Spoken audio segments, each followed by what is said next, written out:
യെശയ്യാപ്രവചനം 32-ാം അധ്യായം അതിൻ്റെ 18-ാമത് വാക്യമാണ് നമ്മൾ വായിച്ചത്. യെശയ്യാ 32:18.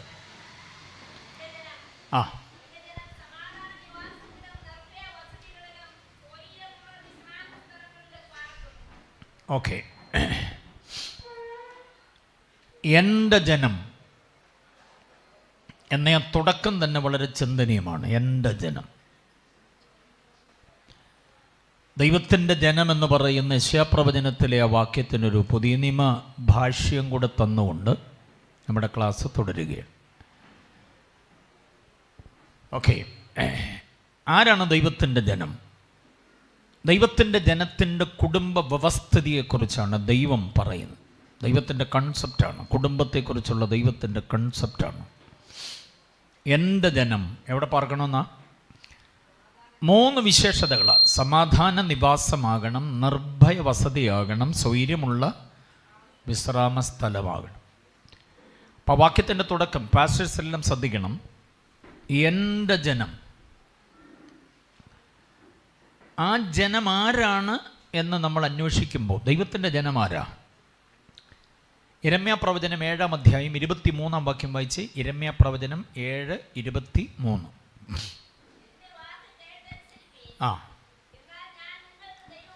എൻ്റെ വാക്ക് കേട്ടനുസരിപ്പീൻ, എന്നാൽ ഞാൻ നിങ്ങൾക്ക് ദൈവമായും നിങ്ങൾ എനിക്ക് ജനമായും ഇരിക്കും. അപ്പോൾ ആരാ ദൈവത്തിൻ്റെ ജനം?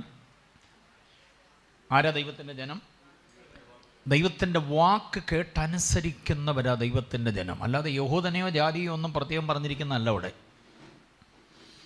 ഏതെങ്കിലും 12 ഗോത്രങ്ങളിൽപ്പെട്ടവരെയെല്ലാം ദൈവത്തിൻ്റെ ജനമെന്ന് വിളിക്കുന്നുണ്ട് പൊതുവെ. പക്ഷേ ഈ വാക്യം അനുസരിച്ച് ആരാ ദൈവത്തിൻ്റെ ജനം?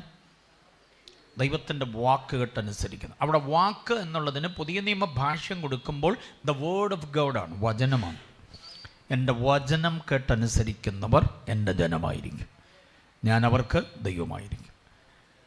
അപ്പം വൈകി വന്നവർ ശ്രദ്ധിച്ച്, യെശയ്യാപ്രവചനം 32:18 വാക്യത്തിൻ്റെ തുടക്കം എൻ്റെ ജനമെന്ന് പറഞ്ഞാണ്. ആ എൻ്റെ ജനം എന്നുള്ളതിന് വിവരണം കൊടുക്കുമ്പോൾ യിരെമ്യാ 7:23 പറയണം. യിരെമ്യാ 7:23 ആ വാക്യത്തിലാണ് ദൈവത്തിൻ്റെ ജനം ആരാണെന്ന് പറയുന്നത്. ഇനി അതിൻ്റെ പുതിയ നിയമ ഭാഷ്യം പറയാം, ശ്രദ്ധിക്കണം. പഴയ നിയമത്തിൽ ദൈവം നമുക്ക് ദൈവവും നാം ദൈവത്തിൻ്റെ ജനവുമാണ്. ജനമെന്നാണ് പറഞ്ഞിരിക്കുന്നത്, മനസ്സിലായില്ലേ?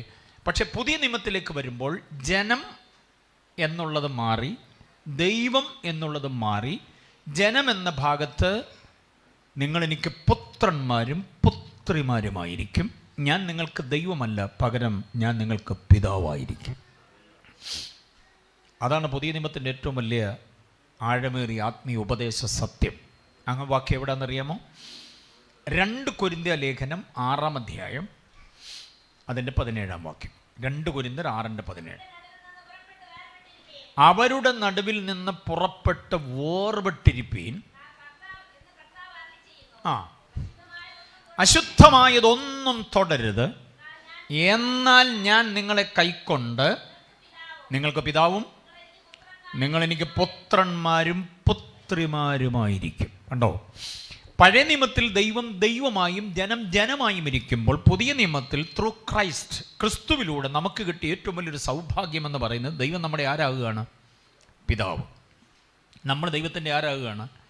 പുത്രന്മാരും പുത്രിമാരും. അങ്ങനെയാണെങ്കിൽ കുടുംബം എന്ന ആശയത്തിലേക്ക് നമ്മൾ വരുമ്പോൾ, ഞാനും എൻ്റെ കുടുംബവുമോ എന്ന് പറയുമ്പോൾ, ഈ കുടുംബം ദൈവത്തിൻ്റെ പുത്രന്മാരും പുത്രിമാരും പാർക്കുന്ന കുടുംബമാണ്.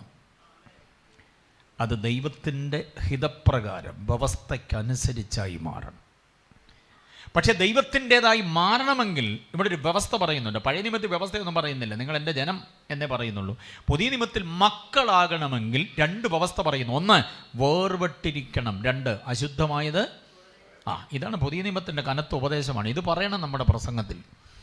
പാസ്റ്റേഴ്സ് ശ്രദ്ധിക്കേണ്ടത് ഇത് പറയണം. വേർപെടേണ്ടതിൽ നിന്നെല്ലാം എന്തോ ചെയ്യണം? വേർപെട്ടിരിക്കണം. ജാതീയ ആചാരങ്ങൾ, ജാതീയ അനുഷ്ഠാനങ്ങൾ, ജാതീയ കർമ്മബന്ധിതമായ സകല ഇടപാടുകൾ, മനസ്സിലായി? പഴയ പാരമ്പര്യത്തിൻ്റെ പെരുന്നാൾ, തിരുനാൾ, ഇതെല്ലാം വിട്ടുപറ്റുള്ളൂ. അതാണ് വേർപെട്ടിരിക്കണം. അടുത്തത് അശുദ്ധമായതൊന്നും എന്ത് ചെയ്യരുത്? തുടരുതെന്ന് പറഞ്ഞു, എന്നാൽ ഞാൻ നിങ്ങളെ കൈക്കൊള്ളും. ഞാൻ നിങ്ങൾക്ക് ആരായിരിക്കും? ദൈവമായിരിക്കും എന്നല്ല, പിന്നെ പിതാവായിരിക്കും. പിന്നെ നിങ്ങൾ എനിക്ക് ആരായിരിക്കും? ജനമല്ല, പിന്നെ ആരാ? പുത്രന്മാരും പുത്രിമാരും. അപ്പം നമ്മൾ കർത്താവിനെ കൈക്കൊണ്ടാൽ മാത്രം പോരാ, കർത്താവ് നമ്മളെ എന്തോ ചെയ്യണം? കൈക്കൊള്ളണം. ഈ ഉപദേശം പുതിയ നിയമത്തിൻ്റെ ദ ഗ്രേറ്റ് ബൈബിൾ ട്രൂത്താണ്. അത് നന്നായിട്ട് പറഞ്ഞ് ജനത്തെ ബോധ്യമാക്കണം. ദൈവദാസന്മാരും കൂടെ ഉള്ളൊരു കോൺഗ്രിഗേഷൻ ആയതുകൊണ്ടാണ് ഞാനത് എടുത്തു പറയുന്നത്. തീർച്ചയായും പറയണം. വേർപെടേണ്ടതിൽ നിന്ന് വേർപെടാതെ പാപപ്രവർത്തികൾ, പാരമ്പര്യ പ്രവർത്തികൾ, പൈശാചിക പ്രവർത്തികൾ ഇത് വിട്ടുകളയാതെ, ദുശീല ദുർഗുണങ്ങൾ വിട്ടുകളയാതെ ആർക്കും ദൈവത്തിൻ്റെ മകനോ മകളോ ആകാൻ പറ്റത്തില്ല. അപ്പോൾ അവരുടെ കുടുംബം നന്നാകണമെങ്കിൽ അവർ ദൈവത്തിൻ്റേതാകണം. ആ ദൈവത്തിൻ്റെ കുടുംബത്തിനാണ് 3 സവിശേഷതകൾ അവിടെ പ്രസ്താവിച്ചിട്ടുള്ളത്. ആ 3 സവിശേഷതകളെ വിശദീകരിക്കും. അപ്പോൾ 7:23 രമ്യാവ്, അപ്പോൾ തന്നെ 2 കൊരിന്ത്യർ 6:17 ഈ 2 വാക്യങ്ങളും കൂടെ ചേർത്ത് വെച്ചുകൊണ്ട് വേണം എൻ്റെ ജനം എന്നുള്ള ആശയത്തെ വിശദീകരിച്ചു കൊടുക്കുവാൻ. ഓക്കെ, ഇനി അതിൻ്റെ 3 പ്രത്യേകതകൾ നോക്കിക്കേ. 1, എൻ്റെ ജനം എവിടെ പാർക്കണമെന്നാണ്. നമ്മുടെ കുടുംബത്തിൻ്റെ പ്രത്യേകത എന്തോ ആയിരിക്കണം? ഒന്നാമത്തെ എന്തോ പ്രത്യേകത? യെശയ്യാവ് 32:18 വായിച്ച ആളിനോട് തെറ്റിപ്പോയോ? സമാധാന നിവാസം. നിവാസം എന്ന് പറഞ്ഞാൽ വീട്. അപ്പം നമ്മുടെ വീടിന് എന്തോ വേണമെന്നാ? സമാധാനം വേണം. കതക് തുറന്നിട്ടാൽ വെളിയിൽ നിന്ന് കാറ്റിങ്ങോട്ട് കയറും. വെളിയിൽ വിരിഞ്ഞു നിൽക്കുന്ന പൂവിൻ്റെ സുഗന്ധമകത്ത് വരാം. സുഗന്ധം മാത്രമല്ല, കാറ്റ് മാത്രമല്ല, തണുപ്പൊക്കെ കയറി വരും. ഓക്കെ, അടുത്ത വീട്ടിലെ രുചിപ്രദമായ ഭക്ഷണപദാർത്ഥത്തിൻ്റെ സ്വാദും കൂടെ എന്തോ ചെയ്യുക, അതിൻ്റെ ഗന്ധം കൂടെ എന്തോ ചെയ്യുക, അകത്ത് വരാം. അവിടെ മീൻ വാങ്ങിച്ചു, അവിടെ പോത്ത് വാങ്ങിച്ചു എന്നൊക്കെ ഉള്ളത് നമ്മൾ ഇവിടെ ഇരുന്നാൽ എന്ത് ചെയ്യുക, അറിയാം. ജനൽ തുറന്നിട്ടാൽ, കാറ്റ് തുറന്നിട്ടാൽ അങ്ങനെ കിട്ടും. ജനലും കതകും എല്ലാം തുറന്നിട്ട് മേക്കൂരയും കൂടെ മാറ്റിയാലും കയറി വരാത്ത ഒന്നാണ് സമാധാനം. ജനൽ തുറന്നിട്ടിട്ട് സമാധാനത്തെ അകത്തൊക്കെ പ്രവേശിക്കാമെന്ന് ആരും വിചാരിക്കേണ്ട. അതുകൊണ്ടാണ് യേശു പറയുന്നത് സമാധാനം ഉണ്ടാക്കുന്നവർ. അപ്പം വീട്ടിനകത്ത് സമാധാനത്തെ എന്തോ ചെയ്യണം? ഉണ്ടാക്കണം. സമാധാനം ഉണ്ടാക്കുന്നവരാകണം കുടുംബാംഗങ്ങളെല്ലാവരും. ചിലർ ഒറ്റ വാക്കുകൊണ്ട് ആകെയുള്ള സമാധാനത്തെ എന്തോ ചെയ്യും? അത് ചിലപ്പോൾ ഗ്രഹനായികയായിരിക്കാം, ഗ്രഹനാഥനാകാം, മകളാകാം, മകനാകാം, ആരെങ്കിലും ആയിരിക്കാം, അപ്പനോ അമ്മയോ ആരും. നല്ല സന്തോഷത്തോടെ സമാധാനത്തോടെ ഇരുന്നു, ഒറ്റ വാക്ക് പറഞ്ഞു, ഒറ്റ പ്രതികരണം, അതോടുകൂടെ അവിടെ നിന്ന സമാധാനം എന്ത് ചെയ്തു? പോയി. നല്ല പൗർണമാസിയായിരുന്നു, ഒറ്റ വാക്ക് പറഞ്ഞപ്പോൾ അത് അമാവാസിയായി മാറി. പൗർണമാസി അമാവാസി എന്നൊക്കെ പറഞ്ഞാൽ അറിയോ? വെളുത്ത വാവായിരുന്നു, നല്ല വെളുത്ത വാവിൻ്റെ പ്രകാശമായിരുന്നു. എല്ലാവരും സന്തോഷത്തോടെ. ആരോ കയറി എന്തോ പറഞ്ഞപ്പോൾ വെളുത്ത വാവ് മാറി, പകരം എന്തോ ആയി? കറുത്ത വാവായി മാറി. സമാധാനം ഉണ്ടാക്കാൻ അറിയില്ല. 2 കിലോ ബീഫ് വാങ്ങിച്ചു തന്നാൽ അതിനകത്ത് മുളക് എത്ര, മല്ലി എത്ര എന്നിത്യാദി വസ്തുതകൾ കൃത്യമായി ഇൻഗ്രീഡിയൻറ്റ് ചേർത്ത് നാട്ടുകാർ മുഴുവനും അറിയത്തക്ക നിലയിൽ അതിനെ ഫ്രൈ ചെയ്യാൻ, അതിനെ നന്നായി പാചകം ചെയ്യാൻ നിങ്ങൾക്കറിയാം. നിങ്ങളൊക്കെ പാചക റാണികളാണ്. പിന്നെ പക്ഷേ സമാധാനം ഉണ്ടാക്കാൻ അറിയാവോ? അതിനെന്തൊക്കെ ചേർക്കണമെന്നുള്ള അറിയാവോ? മീൻകറി നന്നായി വയ്ക്കും, അവിയൽ നന്നായി വയ്ക്കും, പച്ചടി കിച്ചടി അത് ഇതെല്ലാം നിങ്ങൾ ഗംഭീരമായിട്ട് വയ്ക്കും. എനിക്കിഷ്ടമാണ് തിരുവനന്തപുരം ജില്ലയുടെ സദ്യ, എനിക്ക് ഭയങ്കര ഇഷ്ടമാണ്. കോട്ടയം ജില്ലയിലെ, ഞാൻ കോട്ടയത്ത് താമസിക്കുന്ന, പത്തനാപുരത്തേക്കാളും കോട്ടയത്തേക്കാളും എല്ലാം എനിക്ക് സദ്യ കഴിക്കാൻ ഇഷ്ടം തിരുവനന്തപുരത്താണ്. ട്രിവാൻഡ്രം സിറ്റി വരുമ്പോൾ അവിടെ ഞാൻ സ്ഥിരം ഇവിടെ വന്നു കഴിയുമ്പോൾ കഴിക്കുന്ന ഒരു ബേക്കറി ജംഗ്ഷൻ അടുത്തൊരു ഹോട്ടലുണ്ട്, മദേഴ്സ് എന്നും പറഞ്ഞൊരെണ്ണം. സൂപ്പർ സദ്യയാണ് അവിടുത്തെ. ഒത്തിരി കറികൾ. ഇപ്പോൾ ഓണത്തിൻ്റെയൊക്കെ അത് പറയാൻ പറ്റത്തില്ല, തിരക്ക് അവിടെ കിട്ടത്തില്ല, ക്യൂ നിൽക്കണം, നേരത്തെ ബുക്ക് ചെയ്യുകയൊക്കെ ചെയ്യണം. ഇവിടുത്തെ എനിക്ക് ഭയങ്കര ഇഷ്ടമാണ്. എൻ്റെ വിവാഹം നെയ്യാറ്റിൻകരയാണ് നടന്നത്. ഒറ്റ കുഴപ്പമുള്ളൂ, വിവാഹമൊന്നും മറക്കത്തില്ല. ഞാൻ നെയ്യാറ്റിൻകര വഴി ഇങ്ങനെ വരുമ്പം ആ ടൗൺ ഹാളിലൊക്കെ ഞാനിങ്ങനെ പേടിയോടെ നോക്കാറുണ്ട്. വിവാഹം കഴിച്ചു എന്നുള്ള പേടിയല്ല, 7ാമത്തെ പന്തിക്കാണ് എനിക്ക് ചോറ് കിട്ടിയേ. നോക്കി നിന്നും അടുത്ത് ഞങ്ങളുടെ ഇവിടെയൊക്കെ ആണെങ്കിൽ ചെറുക്കനും പെണ്ണിനും ആദ്യം ചോറ് കൊടുക്കും. ഇവിടെ ആ നടപടിയൊന്നുമില്ല. അവസാനം ഞാൻ പുള്ളിക്കാരോട് പറഞ്ഞു, എനിക്ക് വിശക്കുന്നുണ്ട്, ഞങ്ങൾ പത്തനാപുരത്ത് നിന്ന് വെളുപ്പിനെ വന്നതല്ലേ, എനിക്ക് വിശക്കുന്നുണ്ട്, ഇവിടെ നോക്കി നിന്നിട്ട് പറ്റത്തില്ല, നമ്മളെ ആരും വിളിക്കുമെന്ന് തോന്നുന്നില്ല, വരാൻ പറഞ്ഞു. അപ്പോൾ അവിടെ ആൾ ഫില്ലായി, നമുക്ക് പിന്നെ പോകാമെന്ന് പുള്ളിക്കാർ പറഞ്ഞ് ഇങ്ങനെ മാറി നിന്ന്. ഞാൻ അവളെ കയ്യെ പിടിച്ച് അടുക്കള വഴി അതിനകത്തൂടെ അകത്ത് കയറിയിട്ട് ഒരു പുള്ളിയോട് പറഞ്ഞു, ഇന്ന് കല്യാണം കഴിഞ്ഞത് ഞാനാണേ, എനിക്ക് ചോറ് വേണം. സത്യം പറയുക, പാസ്റ്റർ JC പാറക്കടവിൻ്റെ പെങ്ങളെയാണ് ഞാൻ വാങ്ങി കഴിച്ചത്. പുള്ളിക്ക് പോലും ഞങ്ങളെ അക്കോമഡേറ്റ് ചെയ്യാൻ പറ്റിയില്ല. കാരണം ഭയങ്കര ജനം വന്ന് അങ്ങ് മറിയുകയായിരുന്നു. 7ാമത്തെ പന്തിക്കാണ് ഞങ്ങൾ ഇച്ചിരി ചോറ് കഴിച്ച്. അതിനെ കഴിച്ചുകൊണ്ടിരുന്നപ്പം ഒരു പുള്ളി വന്ന് പറയുക, പാസ്റ്ററല്ലേ? ഞാൻ പറഞ്ഞു, ഞാൻ പാസ്റ്ററെ സോറി, പ്രഥമൻ തീർന്നു പോയി കേട്ടോ. ഞാൻ പറഞ്ഞു, വെളുപ്പിനെ 10-ായിരത്തുനിന്ന് വണ്ടി കയറിയത് അത് കഴിക്കാനാ. പുള്ളി പിന്നെ സോറി പറഞ്ഞു. അപ്പോൾ പക്ഷേ ബാക്കി എല്ലാ കറികളും എനിക്ക് ഭയങ്കര ടേസ്റ്റ് തോന്നി, സദ്യ. അപ്പോൾ അന്ന് എനിക്ക് മനസ്സിലായി. പിന്നെ ഞാൻ യോഗ സംബന്ധിച്ച് ഓരോ വീടുകളിൽ പാർക്കുകയും ഭക്ഷണം കഴിക്കുകയൊക്കെ ചെയ്യുമ്പോൾ ഇവിടുത്തെ ഫുഡ് എനിക്ക് ഭയങ്കര ഇഷ്ടമാണ്. ഏറ്റവും ഇഷ്ടം നിങ്ങളുടെ മീൻകറിയൊക്കെയാണ്, മുരിങ്ങയ്ക്കായും തക്കാളിക്കയൊക്കെ ഇട്ട് അങ്ങനെ വെക്കുന്ന പച്ചക്കരച്ച് തേങ്ങ അരച്ചുള്ള മീൻകറിയൊക്കെയാണ്. അതുകൊണ്ട് ഞാൻ പറഞ്ഞത് നിങ്ങൾ ഭയങ്കര പാചക റാണികളാണ്.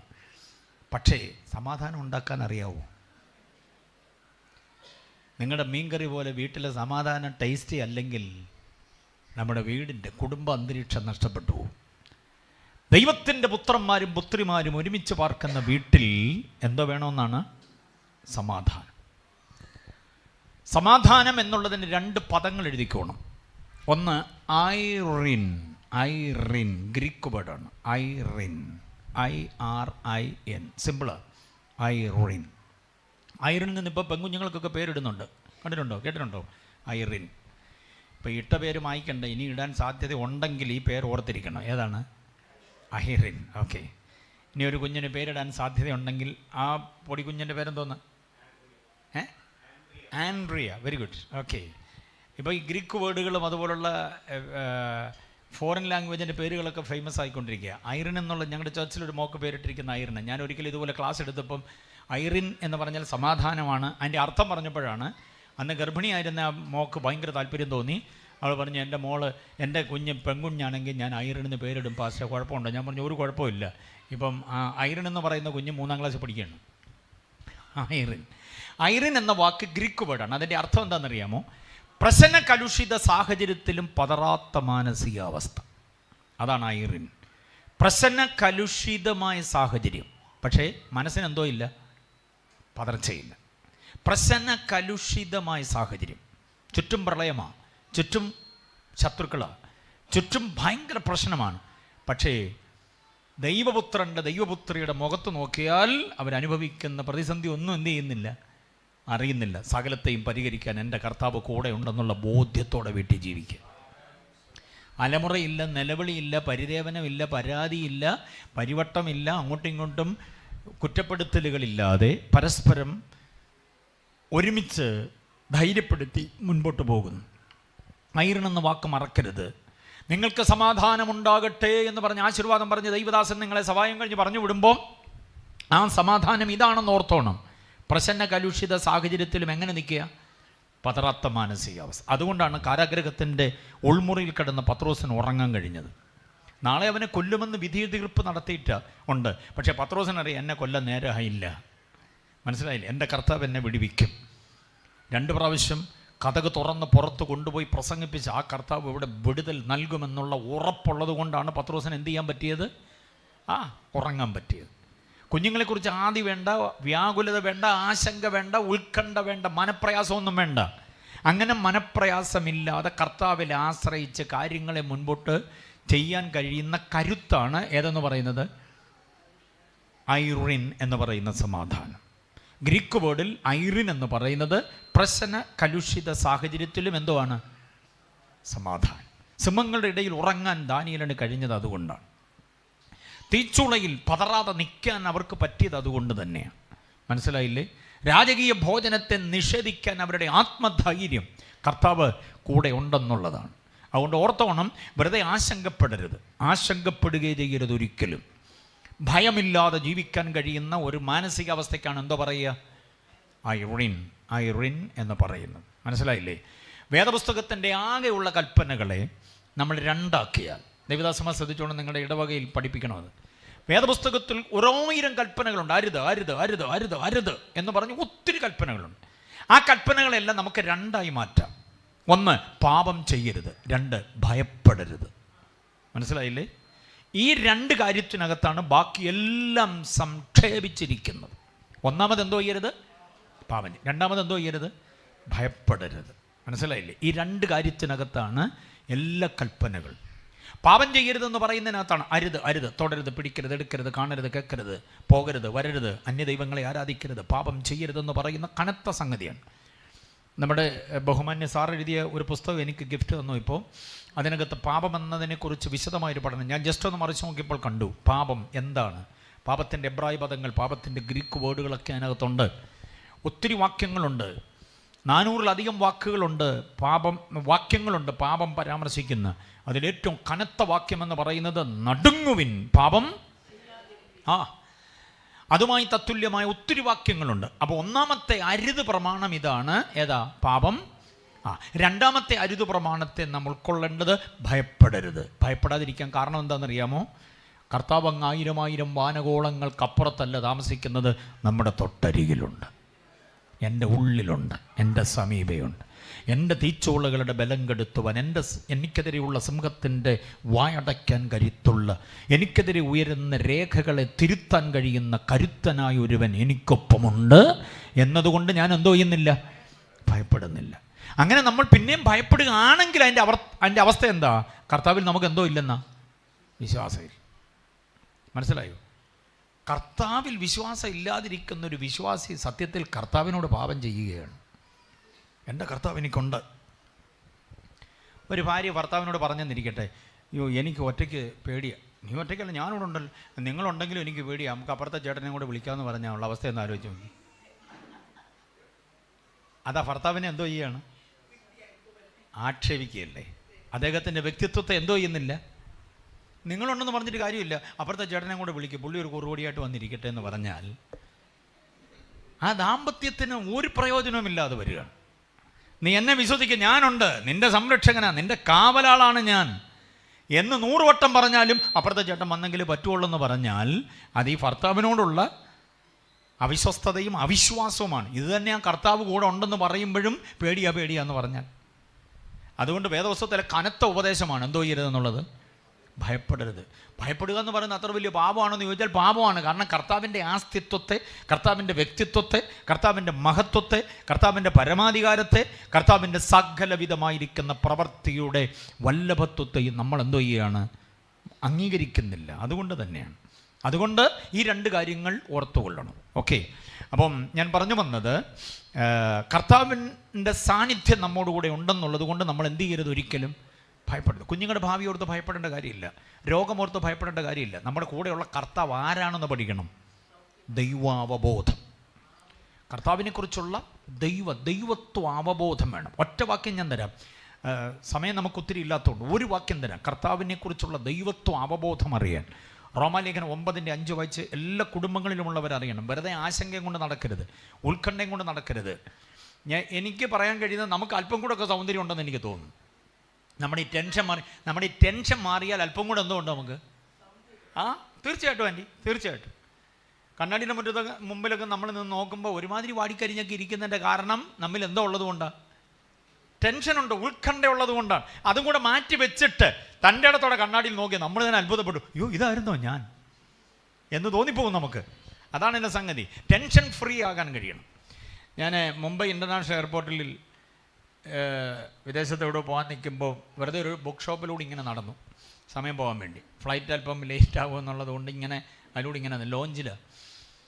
അപ്പം അവിടെ ഒരു ബുക്ക് ഷോപ്പിലൂടെ നടന്നപ്പോൾ ഒരു പുസ്തകം എനിക്ക് കൗതുകമായി തോന്നി. മലയാളിയുടെ ടെൻഷൻ. ആ പുസ്തകത്തിൻ്റെ പേരാണ് മലയാളിയുടെ. മനോരമ പബ്ലിക്കേഷൻ്റെ ഒരു പുസ്തകം വാങ്ങിക്കണം. ഭയങ്കര രസമാണ്. മലയാളി എവിടെയെങ്കിലും പോയി ഒളിക്കണം. ഉലകത്തിൽ ടെൻഷനുള്ള ഒരേ ഒരു ജീവി മലയാളിയാണെന്ന് ആ പുസ്തകക്കാരൻ എഴുതിയിരിക്കുന്നത്. മലയാളിക്ക് ഇഷ്ടം പോലെ, മലയാളിക്ക് റുപ്പീസ് മാത്രമല്ല, റിയാൽ, ദിർഹം, ദറംസ്, ഡോളർ, യൂറോ, പൗണ്ട് എല്ലാം ഉണ്ട്. മലയാളിക്ക് അമേരിക്ക വസ്തുവുണ്ട്, ഗൾഫിലും വീടുകളുണ്ട്, അവിടെ ഇവിടെ എല്ലാം ഉണ്ട്. എന്നാൽ ഇവൻ്റെ ടെൻഷൻ ഒഴിയത്തില്ല. ടെൻഷനാണ്, ഭയങ്കര ടെൻഷനാണ്. മനസ്സിലായില്ലേ? മലയാളിയുടെ ടെൻഷൻ. മനോരമ പബ്ലിക്കേഷൻ ഇറക്കിയൊരു പുസ്തകമാണ്. വാങ്ങിക്കാൻ കിട്ടുമെങ്കിൽ വാങ്ങിക്കണം. മിക്കവാറും ബുക്ക് സ്റ്റോളുകൾ, റെയിൽവേ സ്റ്റേഷൻ്റെ ബുക്ക് സ്റ്റോളുകളിലൊക്കെ അത് അവൈലബിൾ ആണെന്ന് എനിക്ക് തോന്നുന്നു. അതൊന്ന് വാങ്ങിക്കണം. ഞാൻ ഒറ്റ പ്രാവശ്യം വാങ്ങിച്ചുള്ളൂ. വായിച്ചു കഴിഞ്ഞപ്പം ഞാൻ ഇതിനെക്കുറിച്ച് ഏതോ ഒരു യോഗത്തിൽ ഇങ്ങനെ പറഞ്ഞപ്പം ഒരു പാസ്റ്ററോട് പറഞ്ഞു, എനിക്ക് ആ പുസ്തകം തരണേ. ഞാൻ പറഞ്ഞു, പിന്നെന്താ, വായിക്കണം പാസ്റ്റർ എന്ന് പറഞ്ഞു. പുള്ളി വന്ന് എടുത്തുകൊണ്ട് പോയതാണ്, പിന്നെ ഇതുവരെ അത് തന്നിട്ടില്ല. അങ്ങനൊരു സംഭവമുണ്ട്. ആത്മീയ ലോകത്തിൽ പുസ്തകങ്ങൾക്ക് അങ്ങനെ ഒരു സംഭവം കൂടെയുണ്ട്. ഓക്കെ, ഇനി എവിടെയെങ്കിലും ഒരെണ്ണം ഞാനിങ്ങനെ തപ്പിക്കൊണ്ടിരിക്കുകയാണ്, വാങ്ങിക്കണം ആ പുസ്തകം. വളരെ ഗംഭീരമായൊരു പുസ്തകമാണ്. ഓക്കെ, ഉപദേശമാരൊന്നും എഴുതിയ പുസ്തകമല്ല, വേറെ ഒരു സാഹിത്യകാരൻ എഴുതിയ പുസ്തകമാണ്. പക്ഷേ അവതരണം ഭയങ്കരമാണ്. നമുക്ക് ടെൻഷൻ ഉണ്ടെന്ന്, ടെൻഷൻ മാറ്റിയിട്ട് നമ്മളെ ഒന്ന് നോക്കുമ്പോൾ നമ്മൾ തന്നെ ഞെട്ടിപ്പോവും, ഇതായിരുന്നോ ഞാൻ എന്നുള്ളത്. അപ്പം നമ്മൾ ടെൻഷൻ അടിക്കേണ്ട കാര്യമേ ഇല്ലെന്നാണ് ഈ പറഞ്ഞു വരുന്നത്. ഒരു കാരണവശാലും ടെൻഷൻ ഇല്ല. റോമാലേഖനം 9:5 വായിച്ചേ.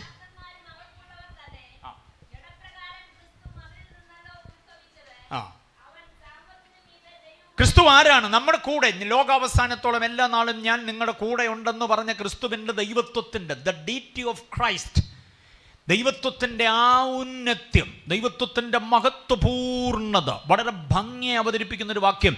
അവൻ സർവത്തിനും മീതെ ആരാന്നാ പറഞ്ഞേ? വുമൻസ് ബോർഡ് കേൾക്കുന്നുണ്ടോ? സർവത്തിനും ആൻറ്റി സർവത്തിനും മീതെ ദൈവമാണെന്ന് പറഞ്ഞാൽ മക്കളുമാരെല്ലാം കേൾക്കുന്നുണ്ടോ?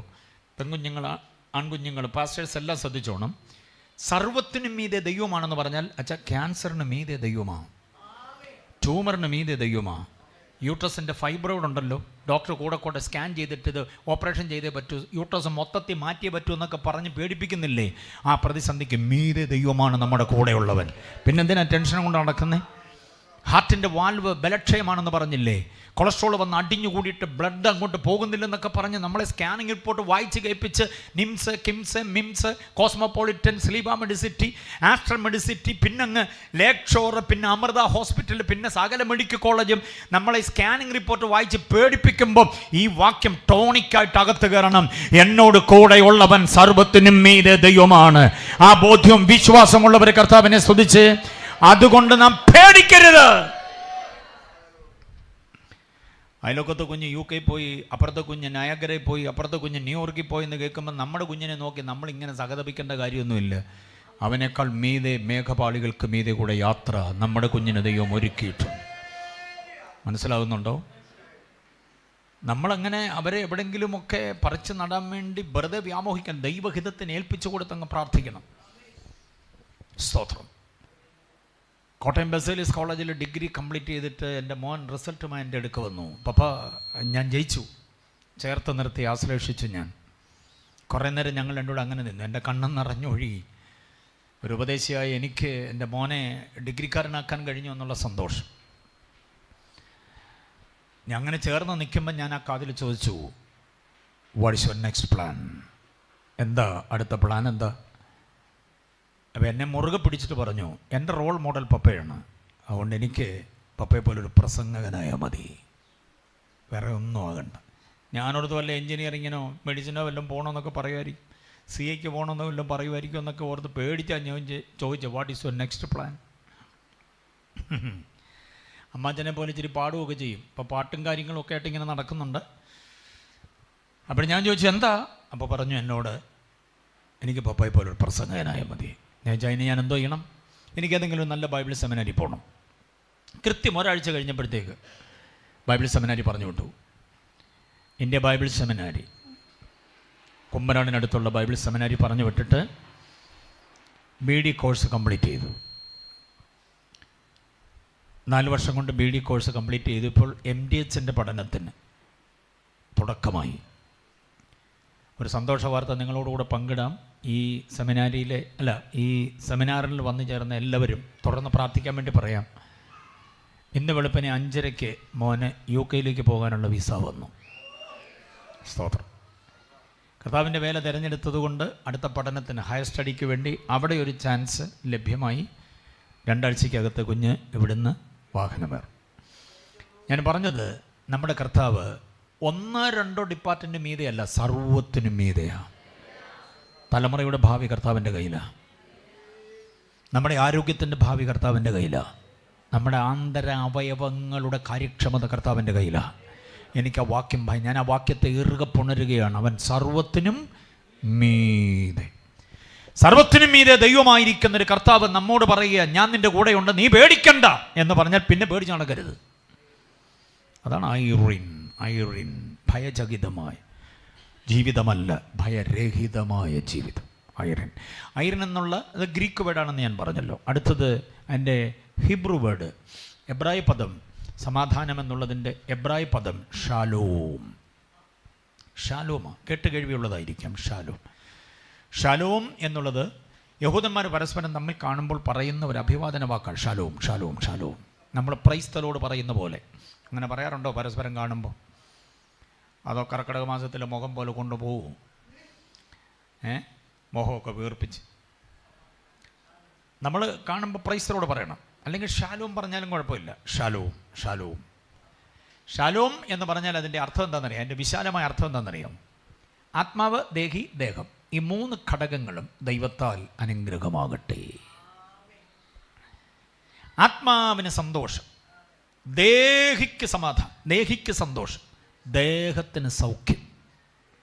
മനസ്സിലായില്ലേ? ഈ 3 മേഖല, ത്രിവിധ ഘടകങ്ങളുടെ ആരോഗ്യത്തെയാണ് എന്തോ വിളിക്കുന്നത്, എന്തോ പറയുന്നത്? ഷാലോം. അതുകൊണ്ട് ഒരാളിനെ കാണുന്നുണ്ടേ ഷാലോം എന്ന് പറഞ്ഞാൽ അവരുടെ 3 മണ്ഡലങ്ങളെയും നമ്മൾ എന്തോ ചെയ്തു? ആശംസിച്ചു. അതാണ് ഷാലോം പറയണം.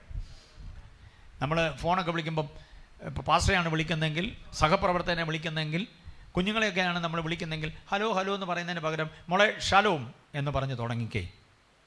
നമ്മൾ അഭിമാനത്തോടെ ഷാലോം പറയുമ്പം അവരുടെ ഉള്ളിലേക്ക്, അവരുടെ 3 മണ്ഡലങ്ങളിലേക്ക് ഇതെന്തോ ചെയ്യാണ്? ഏതാ 3 മണ്ഡലങ്ങൾ? ദേഹം, ദേഹി, ആത്മാവ്. ഇന്ന് വരെ പറഞ്ഞിരിക്കട്ടെ, ഇനി മേലെ പറയരുത്. ദേഹം, ദേഹി, ആത്മാവല്ല, ആത്മാവ്, ദേഹി, ദേഹം. തിരിച്ചു പറയണത്. നമ്മൾ മലയാളികൾ മാത്രമേ ഉലകത്തിൽ ദേഹം, ദേഹി, ആത്മാവെന്ന് പറയുന്നുള്ളൂ. നമ്മൾ പണ്ട് പോലെ അങ്ങനെ പറഞ്ഞു, ആരും നമ്മളെ തിരുത്തിയില്ല. അതുകൊണ്ടാണ് അങ്ങനെയല്ല പറയേണ്ടത്. ആദ്യത്തെ പരിഗണന ആർക്ക് കൊടുക്കണം? ആത്മാവ്. രണ്ടാമത്തെ പരിഗണന ദേഹി. മൂന്നാമത്തേതാണ് ഏത്? ദേഹത്തിന്. 1 തെസ്സലോനിക്ക ലേഖനം 5:23 ആ വാക്യം അങ്ങനെ തന്നെയാണ്. 3 കാര്യങ്ങൾ. 1 തെസ്സലോനിക്കൻ 5:23 ആ 3 കൂടെ ഒരുമിച്ച് പറയുന്നൊരു വാക്യം. അതിനകത്ത് ആദ്യത്തെ പരിഗണന ആർക്കാ?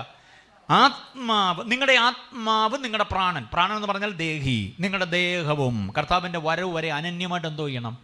കാക്കപ്പെടണമെന്ന് പറയുന്നു. നമ്മൾ പറഞ്ഞ് എന്തോ ആക്കി? അത് നേരെ തിരിച്ചിട്ടു. അപ്പോൾ എന്തോ ആയി? ദേഹം, ദേഹി. അതാ. അങ്ങനെ ദേഹം, ദേഹി, ആത്മാവെന്ന് തിരിച്ചിട്ടത് കൊണ്ടാണ് പാസ്റ്ററെ ചില ദിവസങ്ങളിൽ ഇനിയിപ്പോൾ അത്താഴം ഉണ്ടിട്ട് അങ്ങ് പ്രാർത്ഥിക്കാമെന്ന് പറയുന്നു. കാരണം ദേഹം വിശന്ന് കഴിഞ്ഞാൽ പിന്നെ എന്തോ ചെയ്യത്തില്ല? നിൽക്കത്തില്ല. പ്രഥമ പരിഗണന നമ്മൾ എന്തിനാണ് കൊടുത്തേ? ദേഹത്തിനാണ് കൊടുത്തേ. അതുകൊണ്ട് അത്താഴം ഉണ്ടിട്ട് എന്തോ ചെയ്യാം? അത്താഴം ഉണ്ടിട്ടുള്ള സന്ധ്യപ്രാർത്ഥനയും അത്താഴം ഉണ്ണുന്നതിന് മുമ്പുള്ള സന്ധ്യപ്രാർത്ഥനയും തമ്മിൽ വ്യത്യാസമുണ്ട്. അതൊക്കെ ശ്രദ്ധിച്ചിട്ടുണ്ടോ? കീബോർഡ് വായിക്കുന്ന മോനോട് ചോദിക്കുക. അത്താഴം ഉണ്ണുന്നതിന് മുമ്പാണ് നമ്മൾ പാടുന്നതെങ്കിൽ യേശു മാറാത്തവൻ, യേശു മാറാത്തവൻ, യേശു മാറാത്തവൻ, എത്ര നല്ലവൻ. എന്നെ സ്ഫുടതയോടെ, എന്നെ സ്പഷ്ടമായിട്ട് ആ പാട്ട് പാടും. വാക്കുകളെല്ലാം എടുത്തു വെച്ച് ഇങ്ങനെ. അപ്പം കറുത്തതും വെളുത്തതുമായ കട്ടകളിലൂടെ വിരലോടുമ്പോൾ ഒരു സുഖമില്ലേ? ഇത് എരിശ്ശേരിയും പുളിശ്ശേരിയും മത്തിയും ചൂരയെല്ലാം കൂടെ കഴിച്ച് വയറും നിറഞ്ഞ് ഏമ്പക്കവും ഇട്ടിട്ട് പാടുക ഈ പാട്ട് തന്നെ. യേശു മാറാത്തവേൻ, യേശു മാറാത്തവേൻ. ഏത് സ്കെയിലിൽ പാടുമെന്നൊന്ന് പറഞ്ഞു. ഏത് സ്കെയിലെടുക്കും? ഈ മാറാത്ത വേൻ. മാറാത്ത വേൻ എന്നുള്ള മലയാള പദത്തിൻ്റെ അർത്ഥം എന്താണെന്ന് പറ. അത്താഴം കൊണ്ട് കഴിയുമ്പോൾ പാട്ടങ്ങ് വലിഞ്ഞും വല്ലാത്തൊരവസ്ഥയിലേക്ക് മാറും. അതുകൊണ്ട് എപ്പോൾ പാടണം? ഈ സന്ധ്യപ്രാർത്ഥന എപ്പോൾ വേണം? അങ്ങനെ കൂടെ ഒരു തീരുമാനം എടുത്തുകൊണ്ട് പോകണം. നിങ്ങൾ കൈകാര്യം ചെയ്താൽ മതി. നിങ്ങളാണല്ലോ ഇതിൻ്റെ ചരട് വലിക്കുന്നത്. അത്താഴത്തിന് മുമ്പ് പ്രാർത്ഥന വേണോ അതോ അത് കഴിഞ്ഞ് മതിയോ എന്നൊക്കെ ഉള്ളത് നിങ്ങൾ കർക്കശമായിട്ട് ഇടുന്നത്. കാരണം വീടിനെ ഭവനമാക്കുന്ന നിങ്ങളാണ്. അപ്പോൾ ആ കാര്യം അത്താഴം ഉണ്ടിട്ടേ പ്രാർത്ഥിക്കുന്നുള്ളൂ എന്ന നിഷ്ഠ പിള്ളേർക്കുണ്ടാവും. അത് പറ്റത്തില്ല മക്കളെ. പ്രാർത്ഥിച്ചിട്ട് നമുക്ക് അത്താഴം ഉണ്ണാം. അത് ഈ സന്ധ്യപ്രാർത്ഥന 10 മണി വരെ ഒന്നും നീട്ടിക്കൊണ്ട് പോകേണ്ട കാര്യമില്ല. നേരത്തെ തന്നെ അതിനൊരു സമയം കണ്ടെത്തി ആ കാര്യം ക്രമീകരിക്കും. യേശു മാറാത്തവൻ മാത്രമല്ല, എത്രയോ പാട്ടുകൾ ഇങ്ങനെ വലിഞ്ഞ പാടുന്നതെന്നറിയാം. ചെറ്റിലല്ലയോ കിടന്നതോർത്തു നോക്കിയാൽ നാറ്റമല്ലയോ വമിച്ചതൻ ജീവിതം. എന്നെ സുഖമുള്ള പാട്ടാ. അത്താഴം ഉണ്ടിട്ട് എമ്പക്കം വിട്ടിരുന്ന് പാടുക. ചേറ്റിലല്ലയോ കിടന്ന തോർത്തു നോക്കിയ. തോർത്ത് കൊണ്ട് ചേറ്റിലിടാൻ ആര് പറഞ്ഞു? അതുകൊണ്ട് പാട്ട്, പ്രാർത്ഥന, ആരാധന അതിന് പ്രഥമ പരിഗണന കൊടുക്കണം. ദേഹം, ദേഹി, ആത്മാവെന്ന് പറഞ്ഞിട്ട് സഭായവും കൂടെ മുടക്കി കല്യാണത്തിന് പോകുന്ന പാർട്ടികളാണ്. കൈയൊന്നും പൊക്കണ്ട. അതെന്നെ എങ്ങനെ അറിഞ്ഞെന്നൊന്നും ഓർത്ത് ആരും കൈ പൊക്കണ്ട. ഞങ്ങൾക്കറിയാം. സഭായോഗം എല്ലാ ആഴ്ചയിലും ഉള്ളതല്ലേ, കല്യാണം വല്ലപ്പോഴും അല്ലേ ഉള്ളതെന്നും പറഞ്ഞ് സഭായോഗം കളഞ്ഞിട്ട് എവിടെ പോകാറുണ്ട്? അതെല്ലാം ദേഹത്തിന് പരിഗണന കൊടുക്കുന്ന നമ്മൾ, ദേഹത്തിന് പരിഗണന. നല്ല മഴ പെയ്താൽ ആരാധനയ്ക്ക് വരത്തില്ല.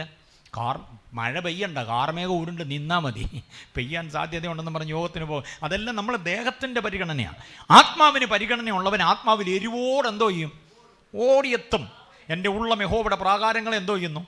വാഞ്ചിച്ചു മോഹിച്ചു പോകുന്നു എന്ന് പറഞ്ഞു. ആത്മാവിൽ എരിവ്. അപ്പോൾ പ്രഥമ പരിഗണന എന്തോ വേണം? ആത്മാവ്. രണ്ടാമത്തെ പരിഗണന എന്തുവാ? ദേഹിക്ക്. മൂന്നാമത്തേതാണ് ഏതിന്? ആത്മാവ്. അപ്പോൾ ഈ 3 മണ്ഡലങ്ങളും സുഖമാകട്ടെ, ശുഭമാകട്ടെ, ആരോഗ്യദായകമാകട്ടെ എന്ന് ആശംസിക്കുന്ന ഒരൊറ്റ പദമാണ് ഏതാ? ഷലോം എന്ന് പറയുന്നത്. ഓക്കെ, അപ്പം സമാധാനം. അപ്പം നമ്മുടെ വീട് എങ്ങനെയുള്ളതാകണം? രാവിലെ കണ്ണും തിരുമ്മി അടുക്കളയിലോട്ട് ചെല്ലുമ്പോൾ മമ്മി അവിടെ ഉണ്ടാവും. മമ്മിയോടൊരു ഷാലോം പറ. ഹസ്ബൻഡിനെ കാണുമ്പോൾ ഒരു ഷാലോം പറ. ഭാര്യയോടൊരു ഷാലോം പറ. അത് നമുക്ക് ശീലമില്ലാത്തതാണ്, മനസ്സിലായില്ലേ? അങ്ങനെയൊക്കെ ഒന്ന് പറഞ്ഞ് ശീലിക്കുക. കുഞ്ഞുങ്ങളെ എടുത്തു വെച്ചിട്ടുണ്ടും ഷാലോം എന്നൊന്ന് പറഞ്ഞു നോക്കി, അവരുടെ 3 മണ്ഡലങ്ങളും ഒരേപോലെ അനുഗ്രഹമായി മാറും. കർത്താവ് അനുഗ്രഹിക്കട്ടെ എന്നെങ്കിലും പറ. ഒന്നും പറയത്തില്ല, ഒരുമാതിരി വീർത്ത മോന്തയുമായിട്ട് അടുക്കളയിൽ അങ്ങ് നിൽക്കുക. ഒരു സത്വം. ഞാൻ ഒറ്റയ്ക്ക് ഇവിടെ കിടന്ന് പണിയുന്നുള്ളല്ലോ എന്നുള്ള ആ ഒരു ഉപന്യാസവും എല്ലാം അതിനകത്തൂടി ഇങ്ങനെ ബഹിർഗമിക്കുന്നുണ്ട്. അത് ആ മുഖം കാണുമ്പോൾ അറിയാം. വേറെ ആരും എൻ്റെ കൂടെ ഉണർന്ന് എന്തോ ചെയ്യുന്നില്ലെന്ന്, വരുന്നില്ലെന്നൊക്കെയുള്ള പരാതി. കാപ്പി കിട്ടിയില്ല എന്നുമ്മർത്തുന്ന പിന്നെ കാപ്പി എന്ന് അവിടെ ഇരുന്ന് പറഞ്ഞാൽ മതിയല്ലോ. ഞാൻ ഒരുത്തി ഇവിടെ കിടന്ന് എന്തോ ചെയ്യുക? ആ പരാതി എല്ലാം ഉണ്ട്. ആ മുഖത്ത് നോക്കിയാൽ അറിയാം. മുഖം ഒരു ഭയങ്കര വായനയ്ക്ക് വേണ്ടി സജ്ജമാക്കപ്പെടുന്നുണ്ട്. ഇതെല്ലാം ഒഴിവാക്കാൻ ഇതേ ഉള്ളു കാര്യം. പരസ്പരം കാണുമ്പം ഷാലോം പറയണം, മനസ്സിലായി? അല്ലെങ്കിൽ ഐറിൻ പറയണം.